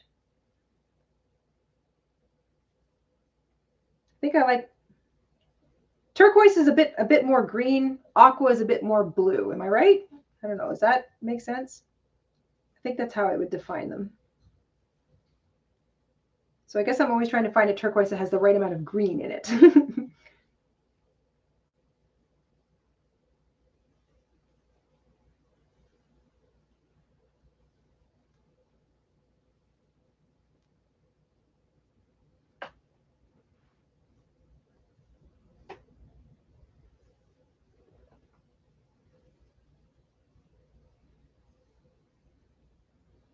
We're still looking great, and we're still sounding great. Okay, I'm glad to hear. And I'm still banned from the craft room. Yeah, a bit of a different stream today, guys.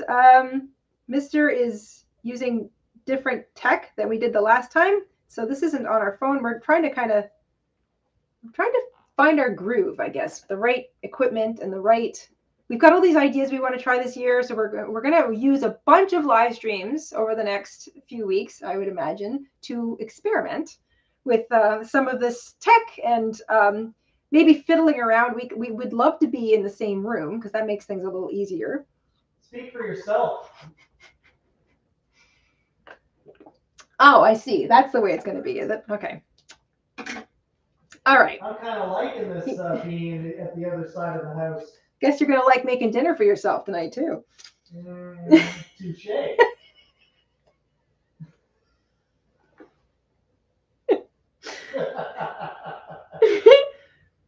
Boo. Boo. All right. I am just weaving in my tails here.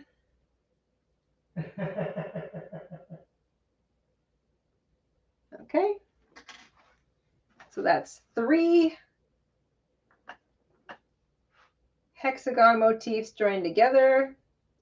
1, 2, 3. That's 3. I should say 3 seams done. I've got 1 more seam to go. And that's the side I want to start on. I have to say, this has come together a lot quicker than I thought, especially since, you know, I decided to sit down and do this today. I really haven't given it any other thought before. I'm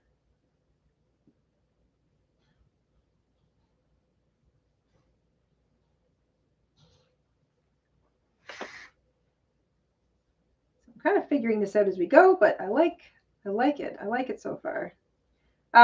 Working in 3 dimensions, when you're kind of joining motifs together into a 3-dimensional object, kind of bends your brain a little bit. So that's why I find using the clips or safety pins or whatever you might have is really helpful when you're trying to lay out motifs in order to turn them into a 3-dimensional object like this purse. It helps you kind of clip together seams or clip together edges where you think they should go. And then, you know, if you've kind of go, oh no, I need that edge over here, or I need an extra motif in here, it kind of lets you hold it in real time the way, like put together the way it will look once you've sewn it all together or stitched it all together. And, you know, as opposed to just trying to visualize the whole thing in your head.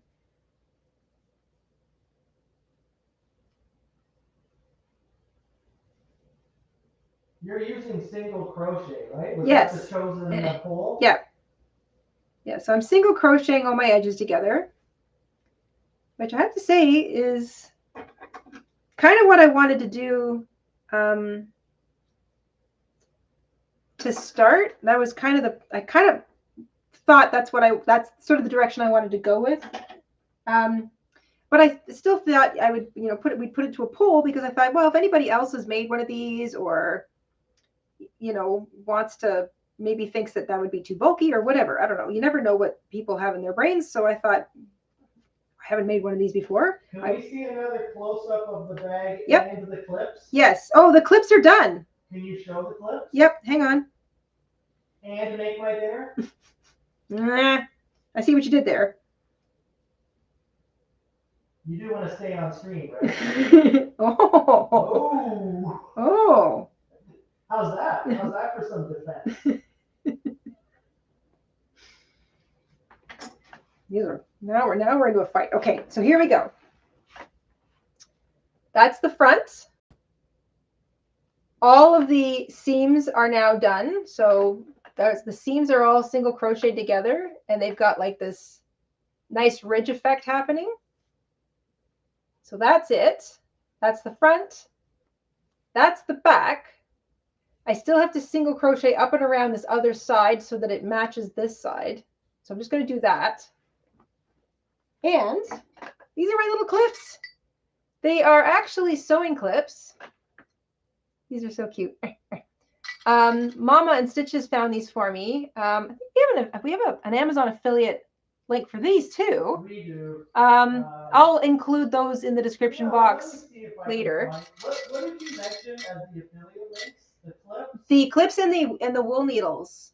So there's I'm not sure if these links still work, but you can try them. Yeah. Anyway, these are just little simple plastic sewing clips. Mama gave them to me, obviously because I sew, but I find that they make great stitch markers. You have them? Okay. Let's see if these links still work. Don't know if they still work. They're kind of old. I know the clips are still out there.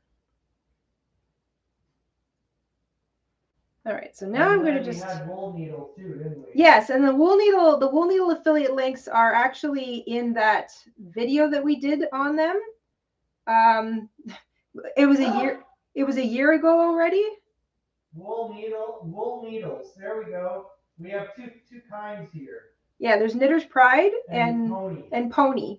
The Pony ones are, so Knitter's Pride makes plain aluminum wool needles, just like HA Kid does. Those are the ones that I use. But the Pony ones, also aluminum, are 3 different colors. I like that. You know me, I like my different color things. I also like it when things are different colored because they're 3 different sizes. So if you're struggling a little bit with your eyesight, which is another good reason to have these wool needles, you know, a color kind of is more easily identifiable as whatever size you need, tall, medium, or small, than, you know, having to pick them up and kind of hold them up against each other. They're basically a bit different in length. I'm not sure that the loop eye changes all that much. It's mostly just the length and the sort of the thickness of them, because some of them are made for like thicker yarn. So I guess the loop eye would be a little bit different depending on the length. Okay, so that's that. All right. Yeah, I love it. Now I need to think about a strap. I'm going to make a strap separately rather than try to attach it. Like I think because this is such a big bag, and because I want to really use it like a satchel, which means heavier stuff, I definitely want it lined. I definitely want the lining attached all the way around the outer, like the open top edge, so that it has as much strength as possible.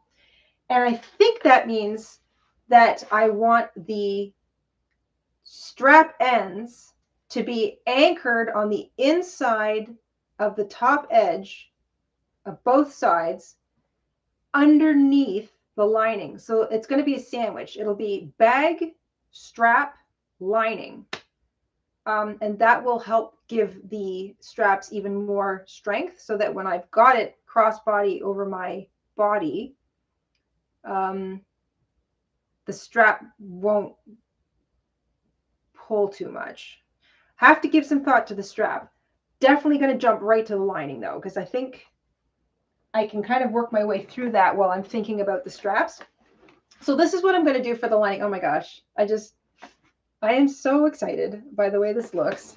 And you know what? I really like that I went with this one because it's got that one bright little sort of bit in the center. And definitely a crossbody bag, but it looks nice on this side too. Very, very boho. I just love it. Okay. Hand sewing time. This is the lining fabric I chose. I reached into my fabric stash, grabbed whatever was on top. I didn't even really look at it. I just grabbed it and I thought I will use that.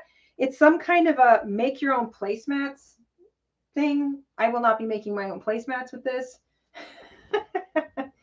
But it's a nice big piece. So my plan is to have the nice side of the fabric facing in the bag. So when you open up the bag, you're seeing the brightly colored fabric, and the wrong side of the fabric, which is a little more faded, kind of facing out. So first things first, I want to see what it looks like on the inside of the bag, the way it would be. So I'm just going to pull the bag down over top of this. I worry about cutting a piece of fabric later. Okay, so that's not bad. I don't think it interferes with the...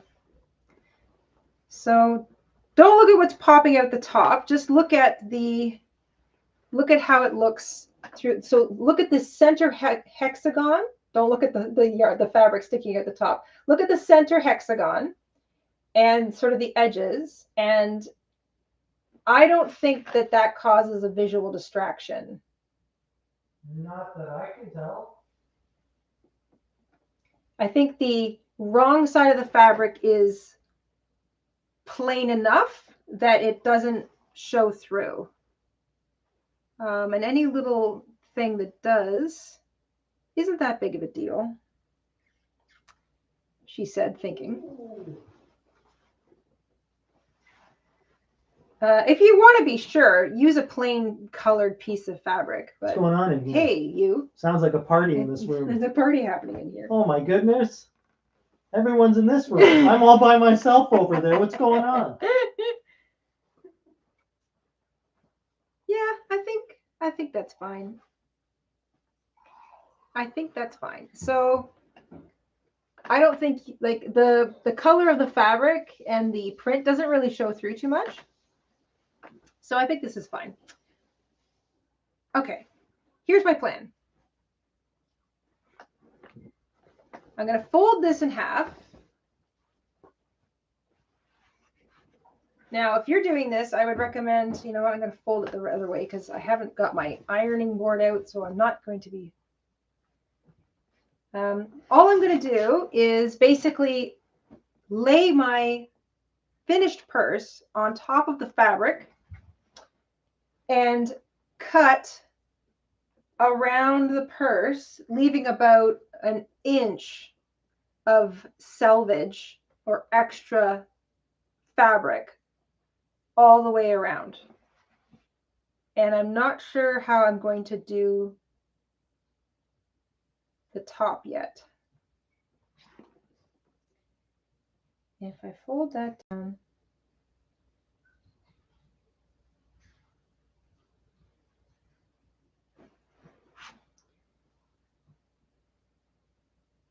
if I did that, it would be two-sided, which will make it, yeah, no, that's fine. All right, I think I'm going to also cut, look at all these, it's just, this stuff just frays so much. I'm also going to cut out the middle top edge to match the middle top edge. I think that's going to work. See, this is it's a big, big bag, but I was going to do a two-sided lining. And if I make it a little bit bigger, I don't really want it to bunch up inside. So if I make two flat pieces of lining and I stitch them together, it's going to shrink the amount of space on the inside. So the way that you would get more space is if you actually built a lining in the same modular way that you did with the hexagon. So you trace a hexagon shape front and back out of the fabric, and then 5 more.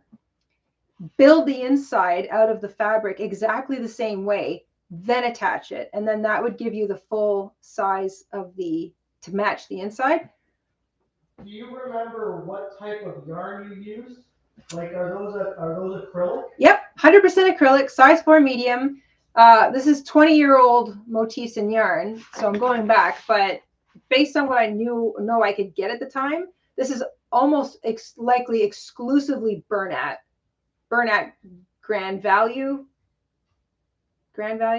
super value, Bernat super value. It's basically Red Heart. It's size 4. It's same stuff. Same size 4 medium weight acrylic.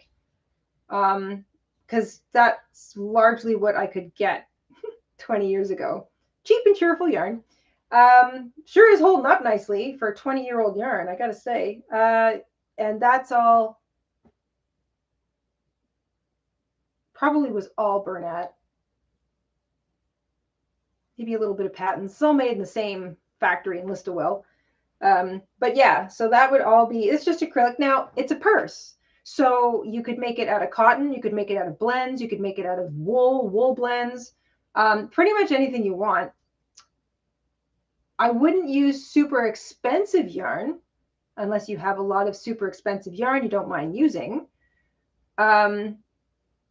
Would that be DK in the UK? So in the UK, a size 4 medium weight yarn here falls right between DK and Aran.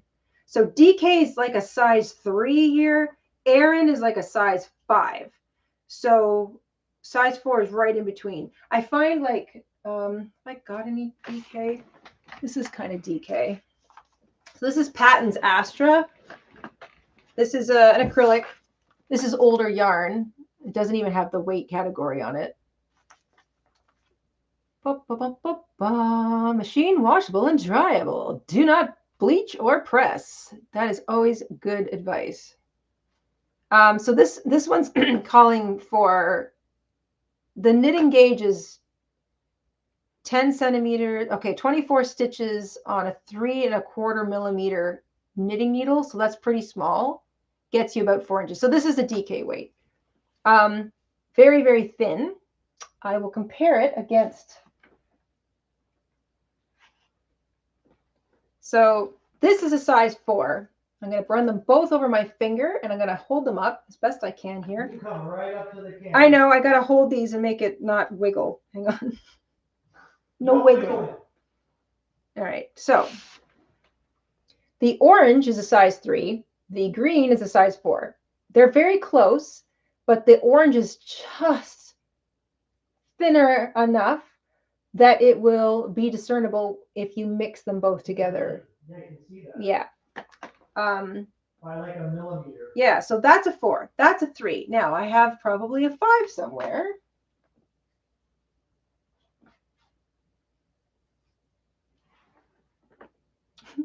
Looking at my wall of yarn. Ah, there's 5.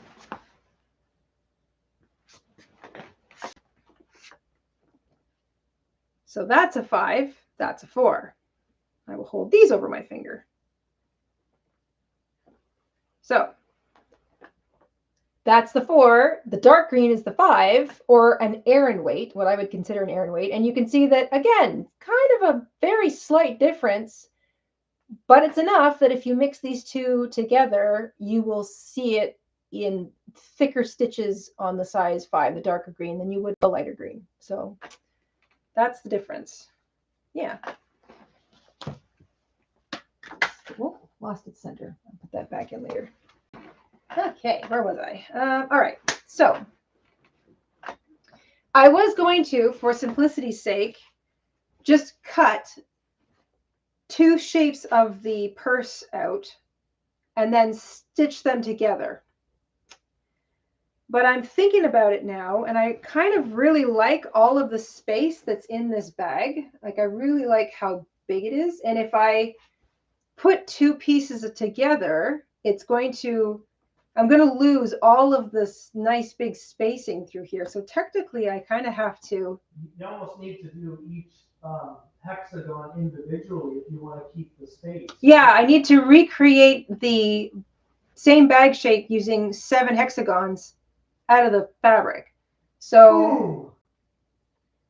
I might do that because I like the way this is going. I might do that, in which case we really do need to make a more explicit tutorial. Not a deal, but I think I'm going to have to do that. Okay, so I'm going to backpedal. I'm not going to do the lining. For another. Yeah, so I'm not going to do the lining today, but that's kind of the plan. See, crochet along. This is literally a build along. A build along. Yeah. I like that. I will put some thought into the strap, though. The strap is something I can sit and crochet. I just had an idea. You know what would make the strap a lot stronger? If I crocheted it double wide, folded it over, and also ran a strip of fabric through the middle of it.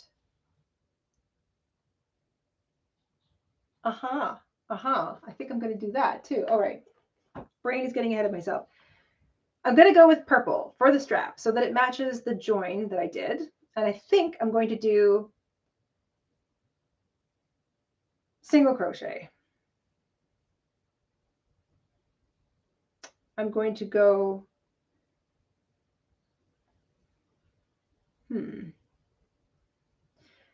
So I think if I go like a long scarf, so a long single crochet, like a long foundation chain and then single crochet back and forth, I think that would be less likely to stretch, believe it or not, than if I did it single crochet in short rows, because that is going to want to stretch, and I want this to stretch as little as possible. So I'm going to make a long strap. I want this to sit crossbody over my shoulder, but I know it's going to stretch even if I fold it in half and line it, it's still going to stretch a little bit. There's going to be some give. So I don't want to make it too long. Jessica Rabbit mentioned a cord style. Cord? Oh. A cord, as opposed to a strap. A cord. Would that be like a braided? Oh, yeah, yeah. I don't know. I'm not sure. I want to wear it so that it sits comfortably over my shoulder. So I'm thinking like a wide strap. 1, 2. This would look pretty snazzy, like if you wanted to hold it like a handbag. That would look really snazzy, and the straps on a handbag would be less likely to stretch out. But I want to be hands-free with this because my grip sucks. And I want to be able to wear it. So this is sort of like the spring and summer is coming, summer of love, going to music, live music, wandering around the beach. I want to be able to wear my bag and be hands-free. So I want a strap. I want it to be wide so it's comfortable across my shoulder. I want it to be long enough that I can get it up and over my head and it's not that big a deal, but this is such a big opening. That's not really going to be a problem. And I'm going to eyeball it and then make it shorter than I normally would, knowing it's going to stretch. Someone mentioned folding it, making it wider and folding it over. Yeah, that would give it a bit of strength. That's my plan. I'm going to make it wide, fold it over, and run a strip of fabric through the middle of it. Ooh, you're going serious. Just to give it strength, and then I'm gonna quilt sew through the whole thing. Serious now. I better turn up the fire. Warm your hands. Throw another log on the fire there. Okay, So I'm going to go with single crochet. Very plain. It's a small stitch. I'm going to make a foundation chain to start. Or will I do foundation single crochets? You know what? I think I'll do foundation single crochets. See if I can remember this.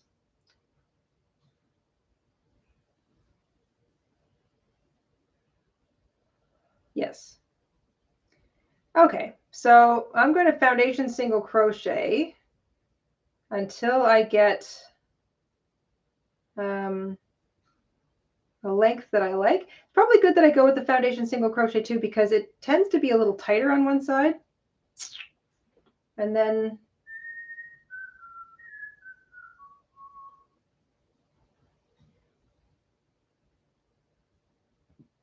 that's if I can see what I'm doing, of course.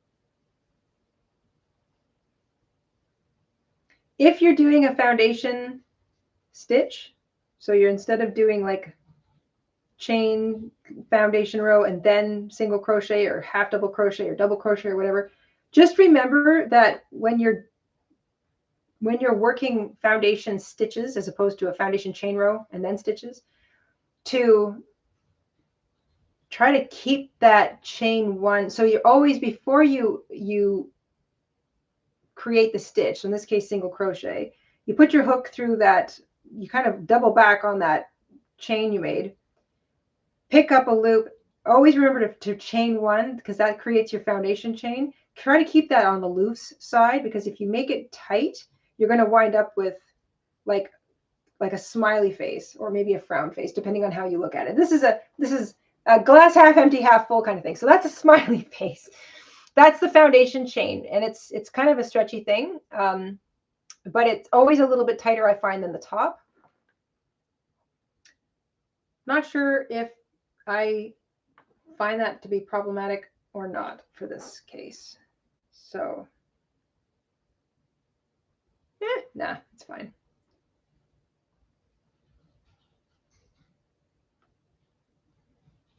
And I'm not really counting. I probably should be, but.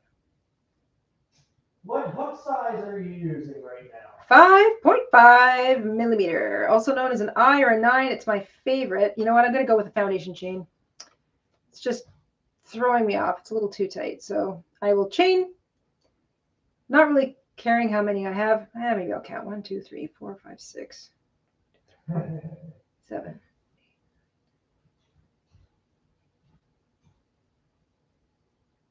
Whatever hook you use, though, you want to make sure it's the same hook you used to make your motifs with. I think that's always a good rule of thumb. If you're made a bunch of motifs, if you tend to bounce between hook sizes, I don't. I have kind of graduated to preferring the 5.5 millimeter for most blanket style projects, even motifs. It's just the kind of the hook I pick up and use most often. I used to use, if I'm making amigurumi, I use like a 4.5 or 4.25 millimeter hook, like a G6, because that one creates smaller stitches. If I'm making motifs like granny squares or whatever, I like the 5.5 millimeter or the I9. Those are the two hooks I use the most. So even if I don't make a note of what size hook I used when I made a bunch of motifs, I'll probably know that I used my 5.5 millimeter. That's just me, because I know that I really only ricochet between those two hooks for scrap projects. And I can vary my tension to suit if I'm not sure. Have some recommendations in this regard. If you keep a project journal, and you should, even if it's just a notebook, if you make up a stack of granny squares, just make a note. Made a stack of 5-inch grannies, used size 5 millimeter hook or 5.5 or whatever the hook size is, size 4 weight yarn, acrylic. Just a couple of simple notes. Keep them in your little notebook or your project journal if you're going full out, like you're fully journaling the project, so that if you do put them away for 20 years, like I've done, When you pull them out, you'll know exactly what it is. Now, I remember making these. I remember because I had all these grandiose plans of making a gigantic blanket. Then I got carried away with colors and seeing how they all look together. And then I just wound up with way too many sort of hexagons. I never made the blanket. But it's like one of my favorite acrylic styles of yarn. So I know exactly the kind of yarn it is because I remember when I got it all. And I remember making all these hexagons. And I also remember that I used my 5.5 millimeter hook because at the time it was my boy hook and it was the pretty lilac, shiny lilac purpley one. And I used that one a lot back then. So I know that that's, and I still have it. So I know that that's the hook size I used, which is why I grabbed my 5.5 today. So I didn't have to write that down, but I tend to stick to sort of the same hook things. I do not vary very much. I do not vary very much. You do not vary the variegated. No.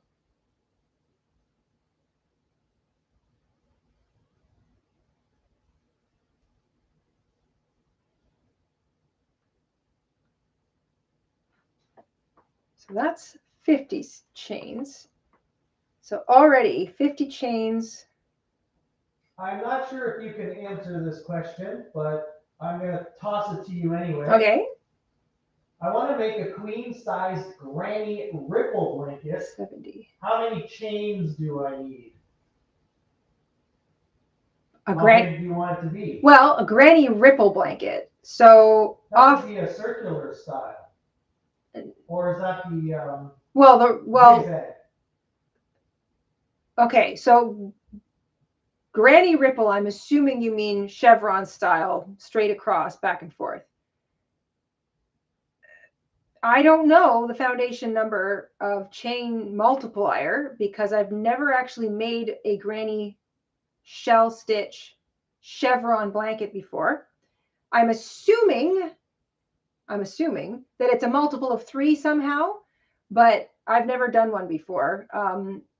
So I can't say what your foundation multiplier would be, but because a shell is typically 3 double crochets, you usually want like your foundation chain to kind of mirror, but I have no idea what you're starting with. If you're going to use like a single crochet, I have no idea about the pattern you're using. So I have absolutely zero idea what your foundation chain number should be, but I can tell you this, whatever the multiplier is, you want to just use that multiplier and then start chaining.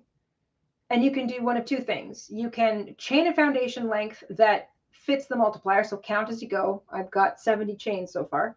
Count as you go so that you know that it works out. If the math works with the foundation multiplier, assuming there is one. I assume there is. And then lay it across the bed, you know, and be like, yep, I like the length of that. Or if you have a measurement in mind, start chaining, make sure the math works out, and keep your measuring tape handy and measure your foundation chain row with a little bit of stretch to make sure that it hits the target measurement, and then go over by 3 or 4 chains, whatever's closest to the multiplier formula. I say that for a couple of reasons. One, if you've got a target measurement to go for, that's the important thing. Make the formula fit your target measurement.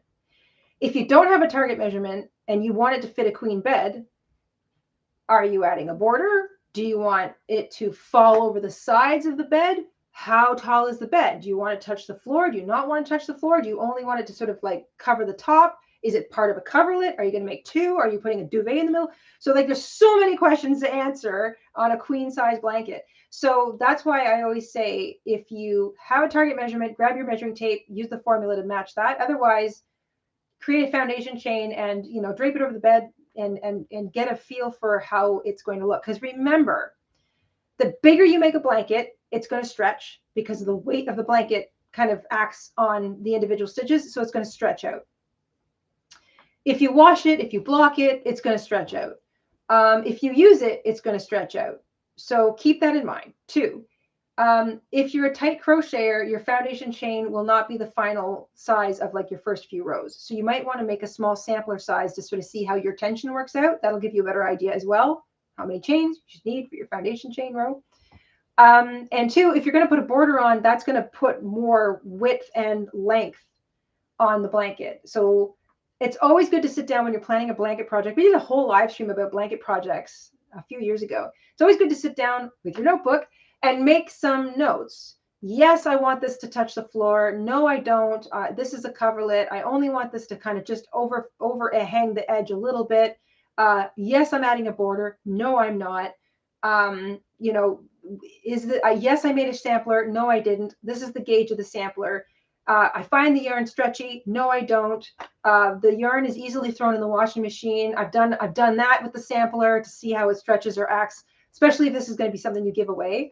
You have to answer a lot of these sort of questions when you're planning a big blanket project because you're sinking so much time into a blanket project. You don't want to get halfway into the blanket and realize it's not wide enough. It's not going to look right with a border. You've run out of yarn, like any of the things that can come up when you're planning a really big project. So I think at first you want to sit down, make some notes, take some measurements, answer those basic questions, check your stash. I don't know, like if you've got enough yarn to make it as big as you need.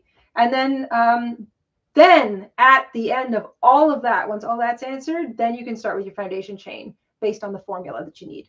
I hope that helps. And that works out for any blanket in any pattern ever. Always answer those questions about the blanket. What's the blanket for? What's the purpose of it? Is it a snuggle blanket? You know, is this a blanket that's just supposed to be pretty? It's like not going to get used. Always answer all those questions about the blanket before you start it. And then last thing you worry about is the chain multiplier, the foundation, the formula. I said 70, right? I'm at 70, so yeah. I'm going to do...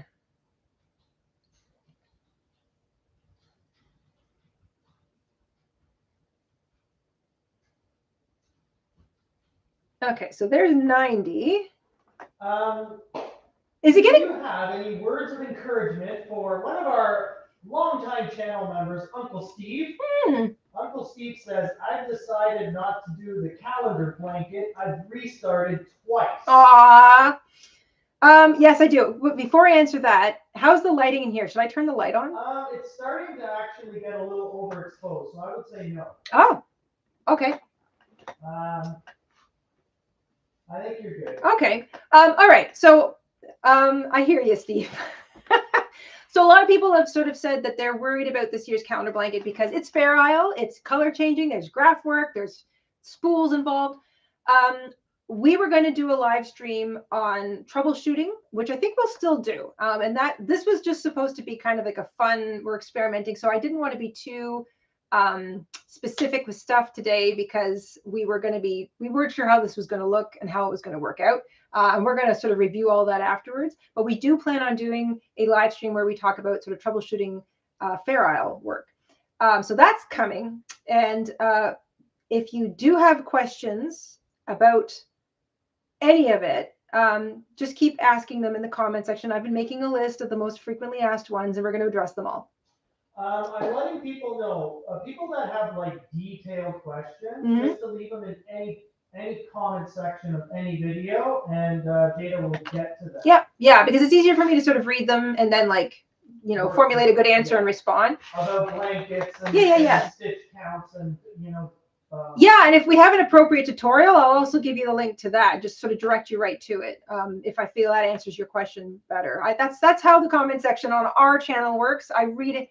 Everything, and I try to answer as many questions as I can, and if we have answered it in a tutorial, I will just link the tutorial for you. Okay, so back to encouragement. Every year we do a calendar blanket, with the exception of the folk art calendar blanket, because that one was a real sort of takeoff from the norm. I usually talk about doing little samplers of the things before we get right into it. I guess even that the fancy granny square wasn't really a sampler style blanket, but you can really do samplers with the Tunisian, with the Victorian stitch sampler. You can do samplers with this year's blanket. And so every month I'm going to show you the sampler that I've made, and possibly even more, because as the year goes on, I get really excited and I come into contact with different colors and I get new ideas. So I will always show you the sampler I've made. It was the same thing with the Tunisian calendar blanket too. I highly recommend doing a sampler.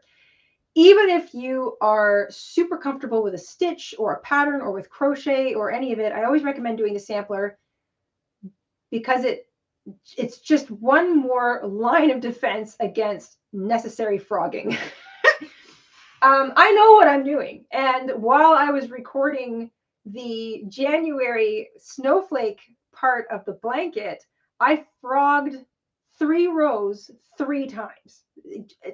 And I finally, it came to a full and complete stop at one point on row 8.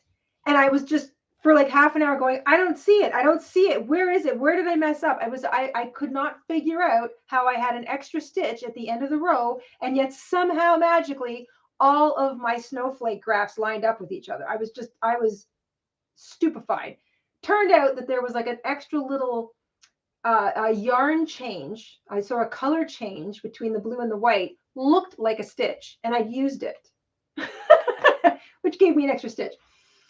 So even I have kind of got some helpful pointers for when we do our little live stream on, you know, like kind of troubleshooting Fair Isle work.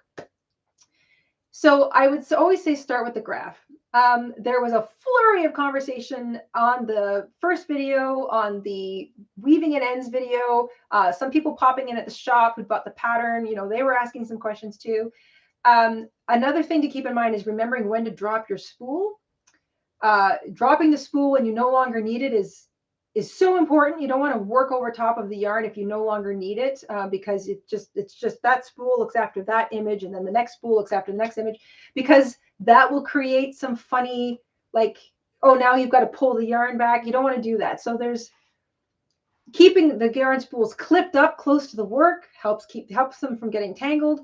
Always taking a moment to remember before you leave a spool that it's hanging on the right side, or either the front or the back, whichever side it's supposed to be on, that it's still on the right side or the correct side before you continue on. It saves you having to, you know, unwind it, pull it through to the right side, rewind it. So there's all these little sort of techniques that are going to come with practice, which is why it's so valuable to do the sampler. If you make the samplers, and you only make the samplers, you will have 12 squares that you could then turn into a small sampler blanket, a scarf, a couple of really cool bags, 6 of them, in fact. So don't negate the use of the sampler to help you get comfortable with the pattern, help you get comfortable with using the spools, help you get comfortable with carrying, dropping, and working over top of colors. And at the end, you will still have a functionable, useful motif because they're all perfect little squares. If you want to practice using the yarn you're going to use for your blanket, that's great because you'll get comfortable with the yarn. You'll know the right sizing. If you're just worried about technique and you want to use any old scrap yarn, that's fine too. And if you're the type of person who wants to work on technique, doesn't want to use the yarn for your blanket, but doesn't want to waste the time and input into a sampler, use cotton yarn and turn that thing into a little pot holder or a dishcloth. So many ways to use a perfect little sampler. I recommend you do the sampler because it will just put you in the right headspace. It will show you where you make an error if you do make an error. When you work small, like with the Tunisian squares, making a little tiny sampler, I can't stress this enough. It is so valuable because if you pull back from a small, took you 5 minutes to throw it together, little like Tunisian sampler, for example, and you go, this doesn't look right. Like this right there. What am I doing? And you pull it out. And you pull it out slowly, you're only dealing with 5 or 6 stitches. So it's easier to see where you made your error. Same thing with the calendar blanket this year and the color changing and the use of the spools. When you make only one, you're only dealing with one spool. And that allows you to sort of see, oh, I see what I'm doing. I started with it on this side. But because I like to pull my yarn from like over here, I forgot and I dropped it, kept going, and then it wound up on this side when it should have finished on this side. So little things like that, like, okay, I'm done with this color. Now before I continue, where do I want the yarn? Oh, I want it on this side. Okay, pull it over here, finish the stitch and change colors. Little things like that little techniques like that are what we have to develop a new routine around. We have to develop new habits around every time we start into a new crochet, a new method of crochet. So Tunisian crochet is a totally different method of crochet. It requires different dexterity. It requires different thinking. It requires more counting. It requires maybe more attention than you're used to because you have all your loops on your hook, like on one pass, and they're all gone on the next. It's the same thing with the graph work. Now we've got a completely new tool in the mix. We've got spools. Spools aren't something we usually need when we're crocheting. They require different routines around them. They require new habits. So one of the reasons we like to do the calendar blankets so differently every year is because we like to show you the wide range of all the fun you can have with crochet, but also I too am enjoying stretching out my brain and trying out a new technique, a new way of doing things. I'd like to push the edge of my comfort zone as best I can. Pardon me if you can hear my stomach growling. And that's really what this color work is going to do for a lot of people. It's really going to stretch your boundaries of what you find comfortable for the first couple of months. And then you're going to go, oh, no, you know, spool on this side. Oh, spool on that side. Oh, drop my yarn. Don't need it anymore. Pull on that. You're going to find that every month your color changes are going to be sharper. You're going to see less and less of your carried yarn because you're going to remember to pull a little tighter on that one carried thread, and that'll just cinch some of those other stitches together. You're going to find what works for you, just like you did at the very beginning of your crochet journey when you were trying to hold your hook and trying to balance your yarn and trying to get the tension right. And where do I loop the yarn? What fingers do I use to kind of control tension? All of that becomes so second nature for our bodies that a few months, even a couple of years into crochet, you will forget you had that trouble. You will forget that you couldn't keep the tension, you know, on your yarn, or that you were having so much trouble holding the hook and getting the yarn around it and getting it through and creating a loop. When you've gotten into the habit, you look like such a music conductor, you know, when you're comfortable with your crochet hook and your yarn. People look at you, go, wow, I don't know how you do that. It's because you make it look easy, but it wasn't easy to begin with necessarily. You had to create the routines and the habits and the comfort level and the new dexterity. You had to stretch out new muscles. It's the same thing with graph work.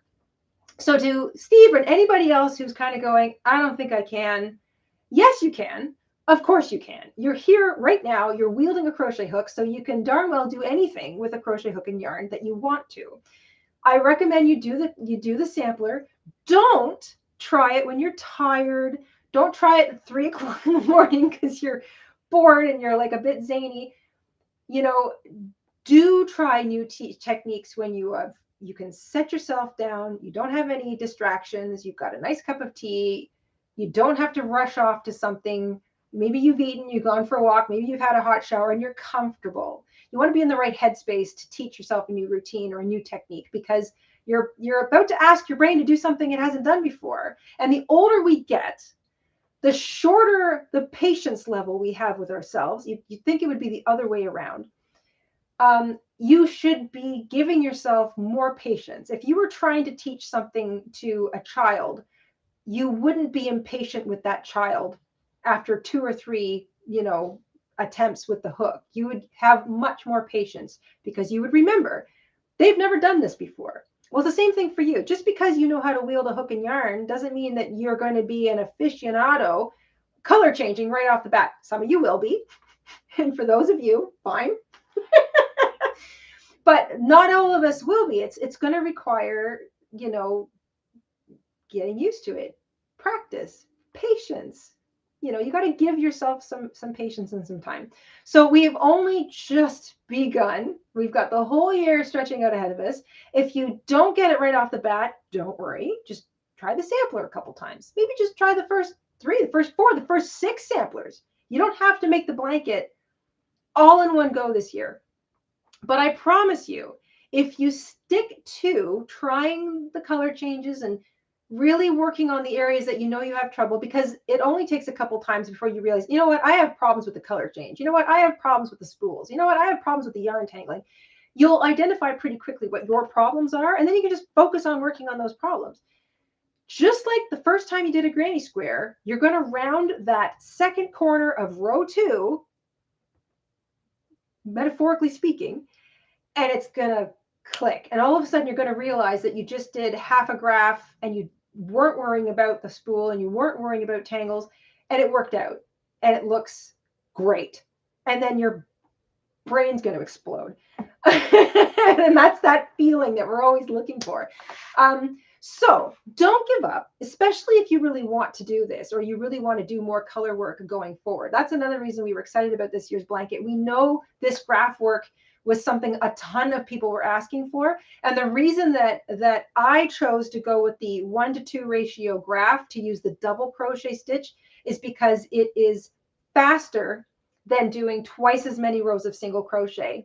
I like there's less pixelated color changing, in my opinion, between double crochet and single crochet. And I find a double crochet stitch longer and taller, so it's easier to see. It's easier to see that stitch than it is to see a whole bunch of smaller single crochet stitches. So while we're learning, and for a lot of us, this is going to be the first time we did any graph work or color change or color carrying or whatever. While we're learning, it's nice to use a familiar tall stitch that's easy to identify, easy to count. And it's nice to use a stitch that's only going to require 10 rows of double crochet as opposed to 20 rows of single crochet.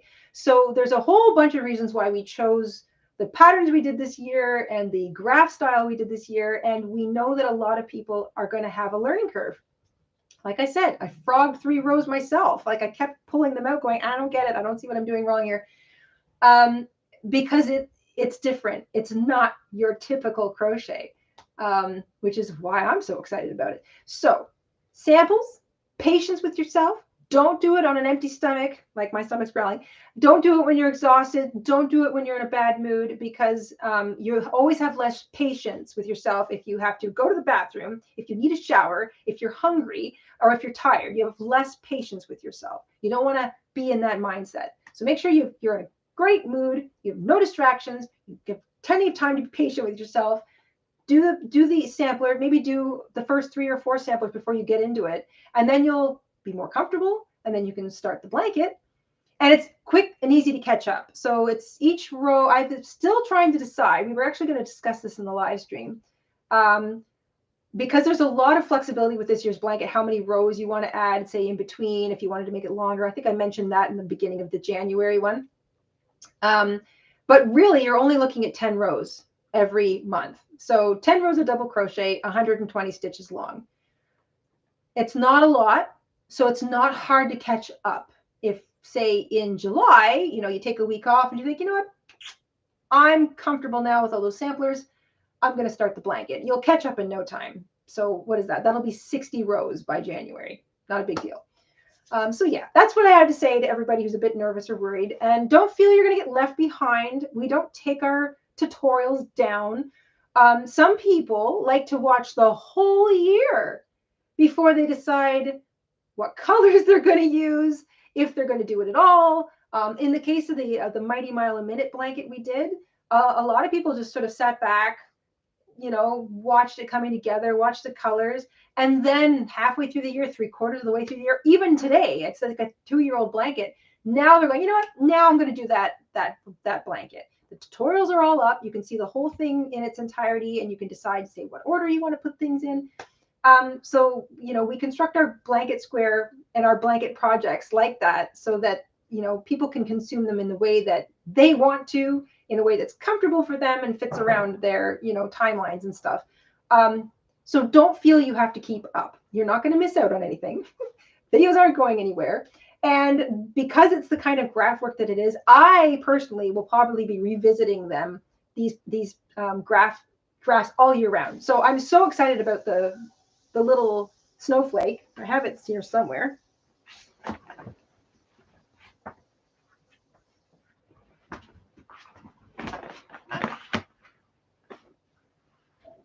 I love this. This was one of my samplers. A couple of them were I just would put them together and pull them out and put them together and pull them out. I liked this one. So I like the colors that I used on it. So this little snowflake sampler is I think I've mentioned, you know, a little miniature blanket. I've mentioned a scarf. I'm not sure actually. I've got the more I make samplers, I know you can't see them all right now.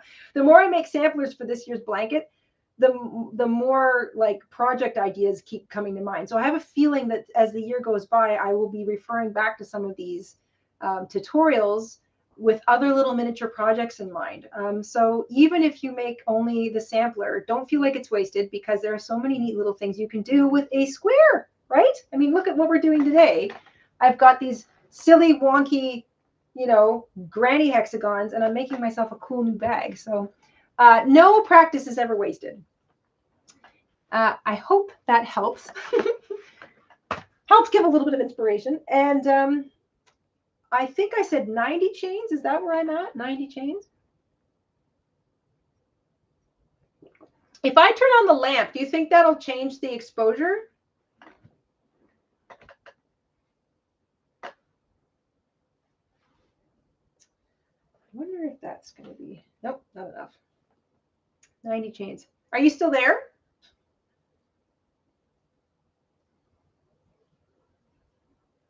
I think he left.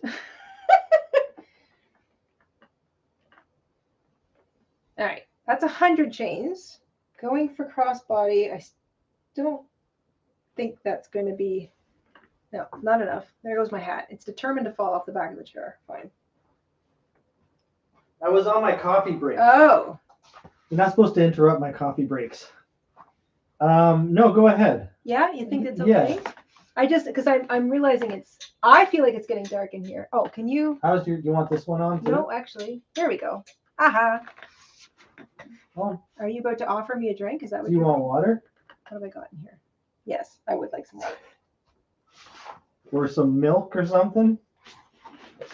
Water, please. Thank you. Okay, 110.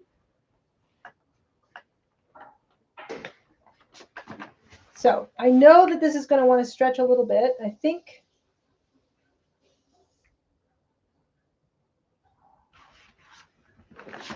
$120. I think that's it. I want it to sort of sit snugly over my hip. Very cozy looking in that room.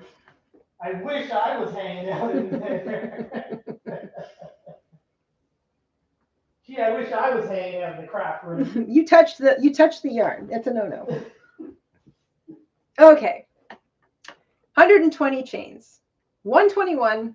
That last chain is for turning. I'm going to single crochet in the second chain from the hook and in every chain all the way back. Your typical single crochet. So I'll have 120 stitches. And then I'm just going to single crochet back and forth for several rows. Don't know how many yet, because I'm going to fold it in half and probably line it with a piece of fabric just to make it a nice strong strap. So we'll see how that goes. Thank you everybody for hanging out with us today. I know that there have been some milestones from members, and I know there's been a tremendous amount of chatter and conversation, and I know there's been some super chats and stuff. Thank you guys very much. We're going to see if we can kind of go through them a little later on stream. I know Mr. InStitches is doing his best to acknowledge everybody in the Should I test stream? The microphone? I'm worried I'm going to mess up the stream. You know what? We're in so far at this point. I think it's fine, because if you do and it messes up the stream, we will. Something hilarious that turning on that lamp makes it look like the fire's heating you up. Oh. It's coming from the same direction. That's cool. It looks crazy cozy in there. Very cozy. Can I come back into the craft room, please? Yes. I'm allowed back in. Yes. Okay. Before you do anything, I just want to say. Wow, it's so warm in here. So cozy. Ooh.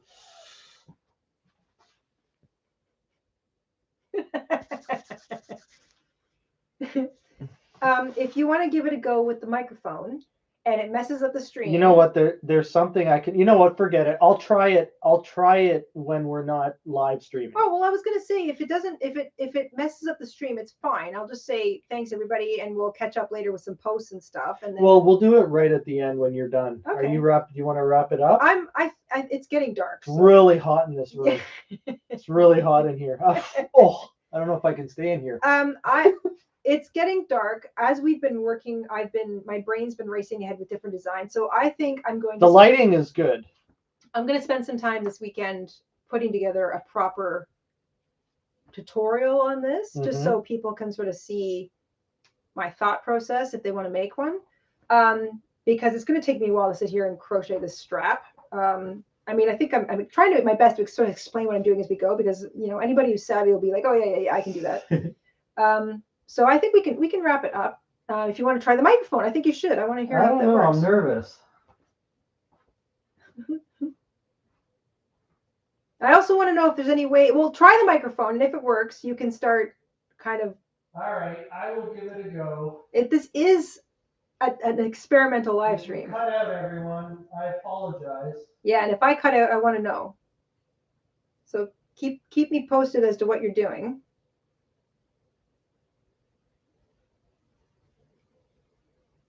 As long as I'm still crocheting. You just keep crocheting there, Missy. Yes. So I'm working on my strap. I'm planning on making it 2.5, 3 inches wide, which means I probably need to make it 6 inches wide so I can fold it in half, because I'm going for a strong strap. Because That doesn't look like I can do it. No? No. Not what I was thinking anyway. All right. So we'll have to try something else. Okay, later. we can try something else later. Is there any way for you to sort of see the super chat? See everything? Yeah, like is there any way for you to do that? Like there is actually. I don't know. Just so I can kind of hear everybody's. Let me see what I can do here. Sure.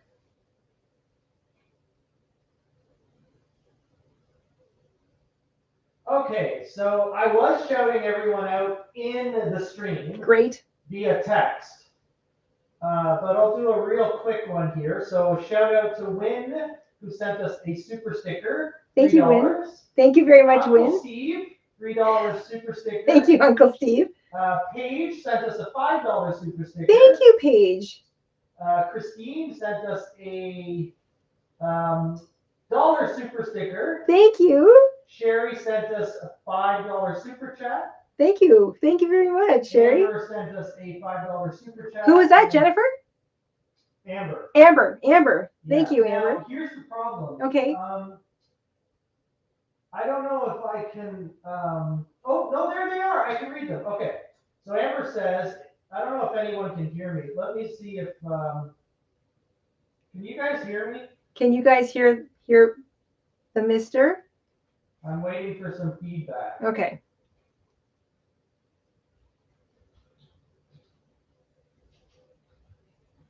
We're Of course, says Maureen.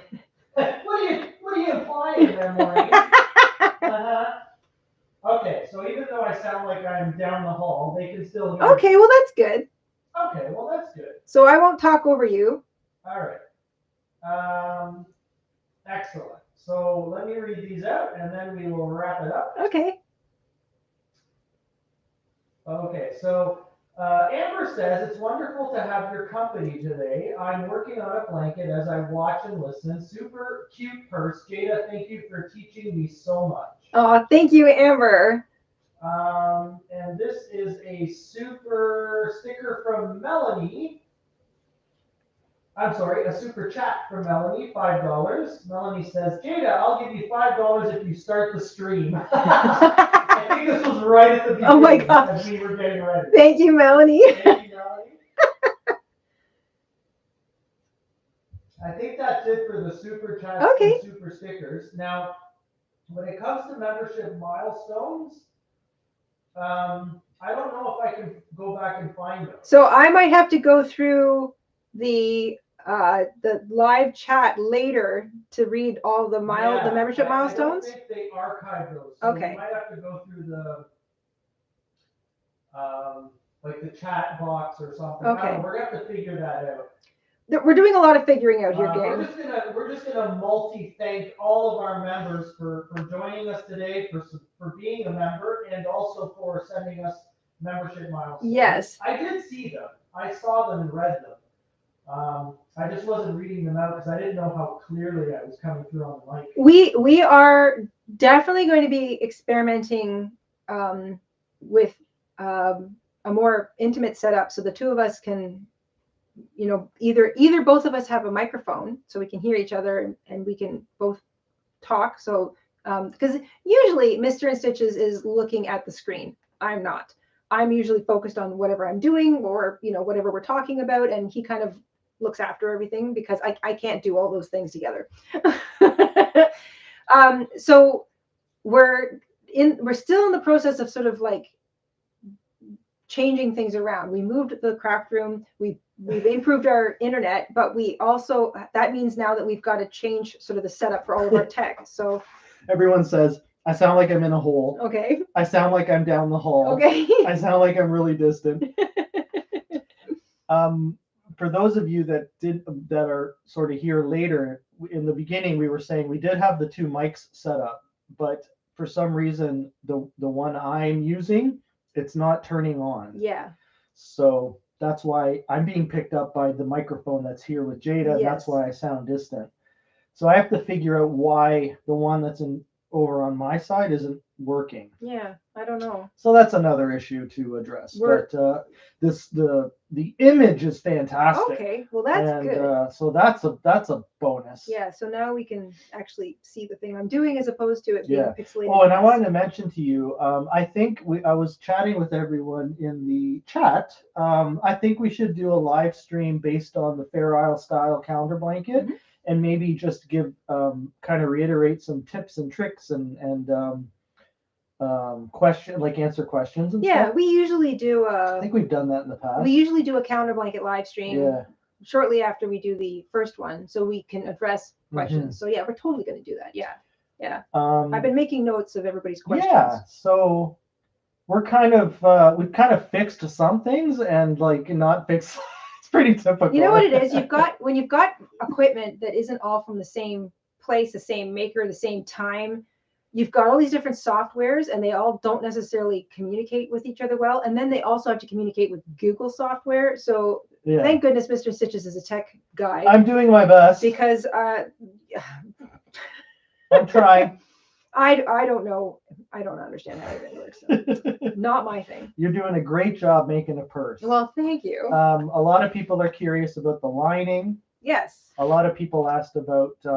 Someone asked about if you could do the same style, but with our African what's it called? The African flower pattern. The African flower. If you could do the similar purse with that pattern. Yeah. So I was saying earlier, you can really change up. We've also got a really nice poinsettia hexagon tutorial that would look really cool.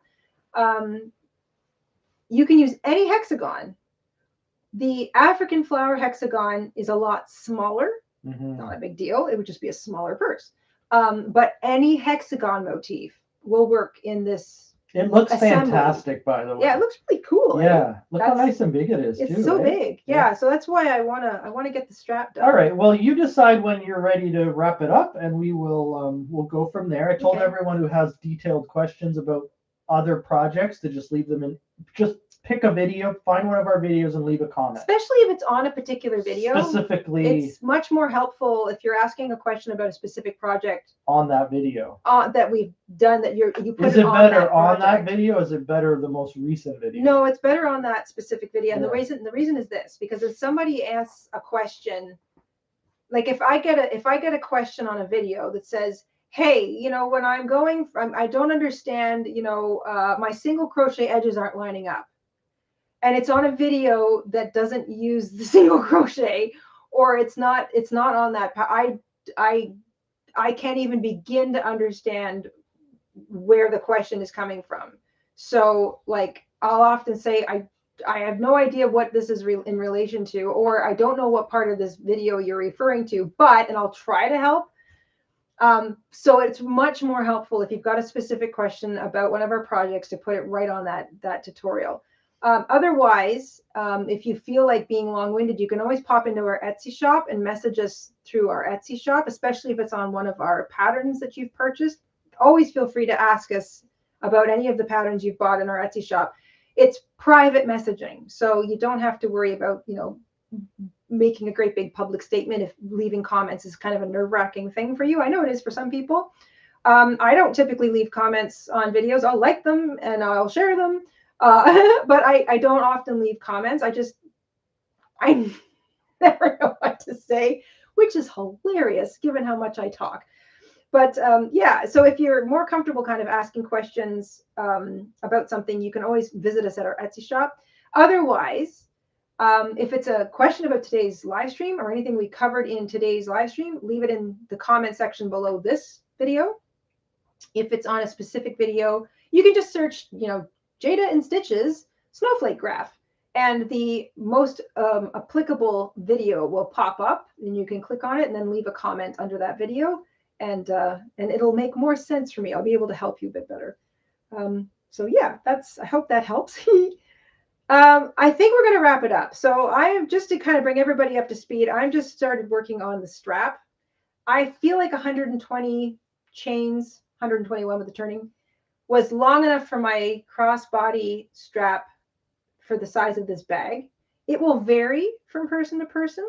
So because I'm just using the single crochet, I would just say to you, do a foundation chain, and then, literally hold it like however you're going to wear it. If you're going to wear it like, over your shoulder, or if you're going to wear it like crossbody like me, put it on and then hold it at the either edge of the purse where you want the purse to hang.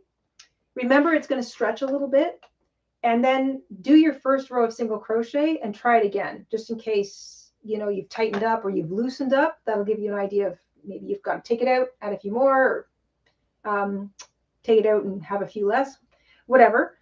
And it's just single crochet. I'm single crocheting in each stitch across, chain one, turn all the way back. So nothing crazy fancy there. I'm going more for measurements. So I want it to be a fairly wide strap. I'm going to double the length and fold it over. I think that's the plan so far, because I think that will make a nice thick strap, which will be able to bear the weight of the bag. And then I'm probably going to run a piece of fabric in the middle of it, just for added strength. But we shall see, and I will start documenting all of this in our typical format, so that if you want to see a much more concise version of the way this comes together, we'll have a tutorial for that. Can't say exactly when, but I am going to start working on it this weekend, because I'm excited about how this bag is coming together. And now I'm thinking, like, I want to see one all in shades of green too. And I'm eyeballing my stash of granny hexagons. So I'm going to call it there. I can feel my voice going. This was a fun experiment. It was a hexagon crochet along, but always trying to find things to use these hexagons up for. This was us trying out the new setup, the computer as opposed to the phone in the new craft room. We have some space issues that we have to work around. We're using the webcam. We don't have our regular microphone set up. Again, we're reorganizing stuff with the big move in between craft rooms. And Mr. InStitches also would like to have his own microphone, and for some reason we can't get that working. So today was sort of an experiment to try all that out. Also wanted to see how this was going to work. Big experiments all the way around. So thank you so much for all of you who have popped in, who hung out, who maybe popped in or out. Any of you who stuck through to the end. I hope we presented some company. Thank you so much for the super chats and the super stickers. And I will go back and I will read the membership milestones. Thank you guys so much. We will hopefully have that back to our usual format in our next video, so Mr. InStitches can read them out as they come in. We like to do it that way. It also kind of keeps me feeling like I'm part of the chat, because I can't see it going on. If you didn't catch our video from this morning, we did a lightning fast open work granny square. It's a 5-inch granny. You can make it bigger if you want, using 18 yards or less. So that's a really great scrap buster. And a lot of you are looking for scrap buster projects for this year. So that's our January basic granny square. We always like to do one of those every year. And we linked a couple more at the end. We did the V-stitch and also just the big mesh stitch granny square. So if you want more kind of open work, less yarn required, scrap busting grannies, there's 3 right there. And I will do a proper post a little later on so that you can see it all kind of in one post. Today's video along with those other 2 that I feel like are kind of in the same kind of category, I guess, of grannies. And I'm going to do some more work on my purse over the weekend. So I hope everybody has a beautiful evening, a beautiful weekend, wherever you are, whether it's morning or afternoon or evening, and stay safe and crafty. And we'll talk to you soon. Anything to add, Mr. InStitches? No. I'm happy the way the stream worked out. Everything looks good. Thank you everyone for joining, and we'll continue on working on improving it. Yeah. More improvements next go around. Yeah. Oh, maybe we should. I guess maybe we'll try and do a mini tutorial for what you're working on. Yeah, I said I was going to do that. Did you already cover that? Yeah. All right. I know you can't listen to me and chat in the chat at the same time. I'm typing out chats and yeah. So no, I'll see everyone. We'll see everyone next time. Yeah. Okay. Stay tuned. We're gonna have, like I said, I'm gonna work on this, and hopefully we'll have a little. I'm gonna have it together as soon as we can.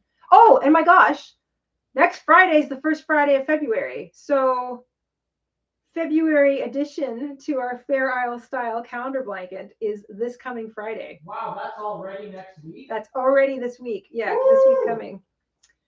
All right. Woo! Anyway, people asking about that. Another fun week ahead. Yep, next Friday. From the tin can down the hall. Have a great weekend, everyone. Thanks for stopping by, everybody. Bye.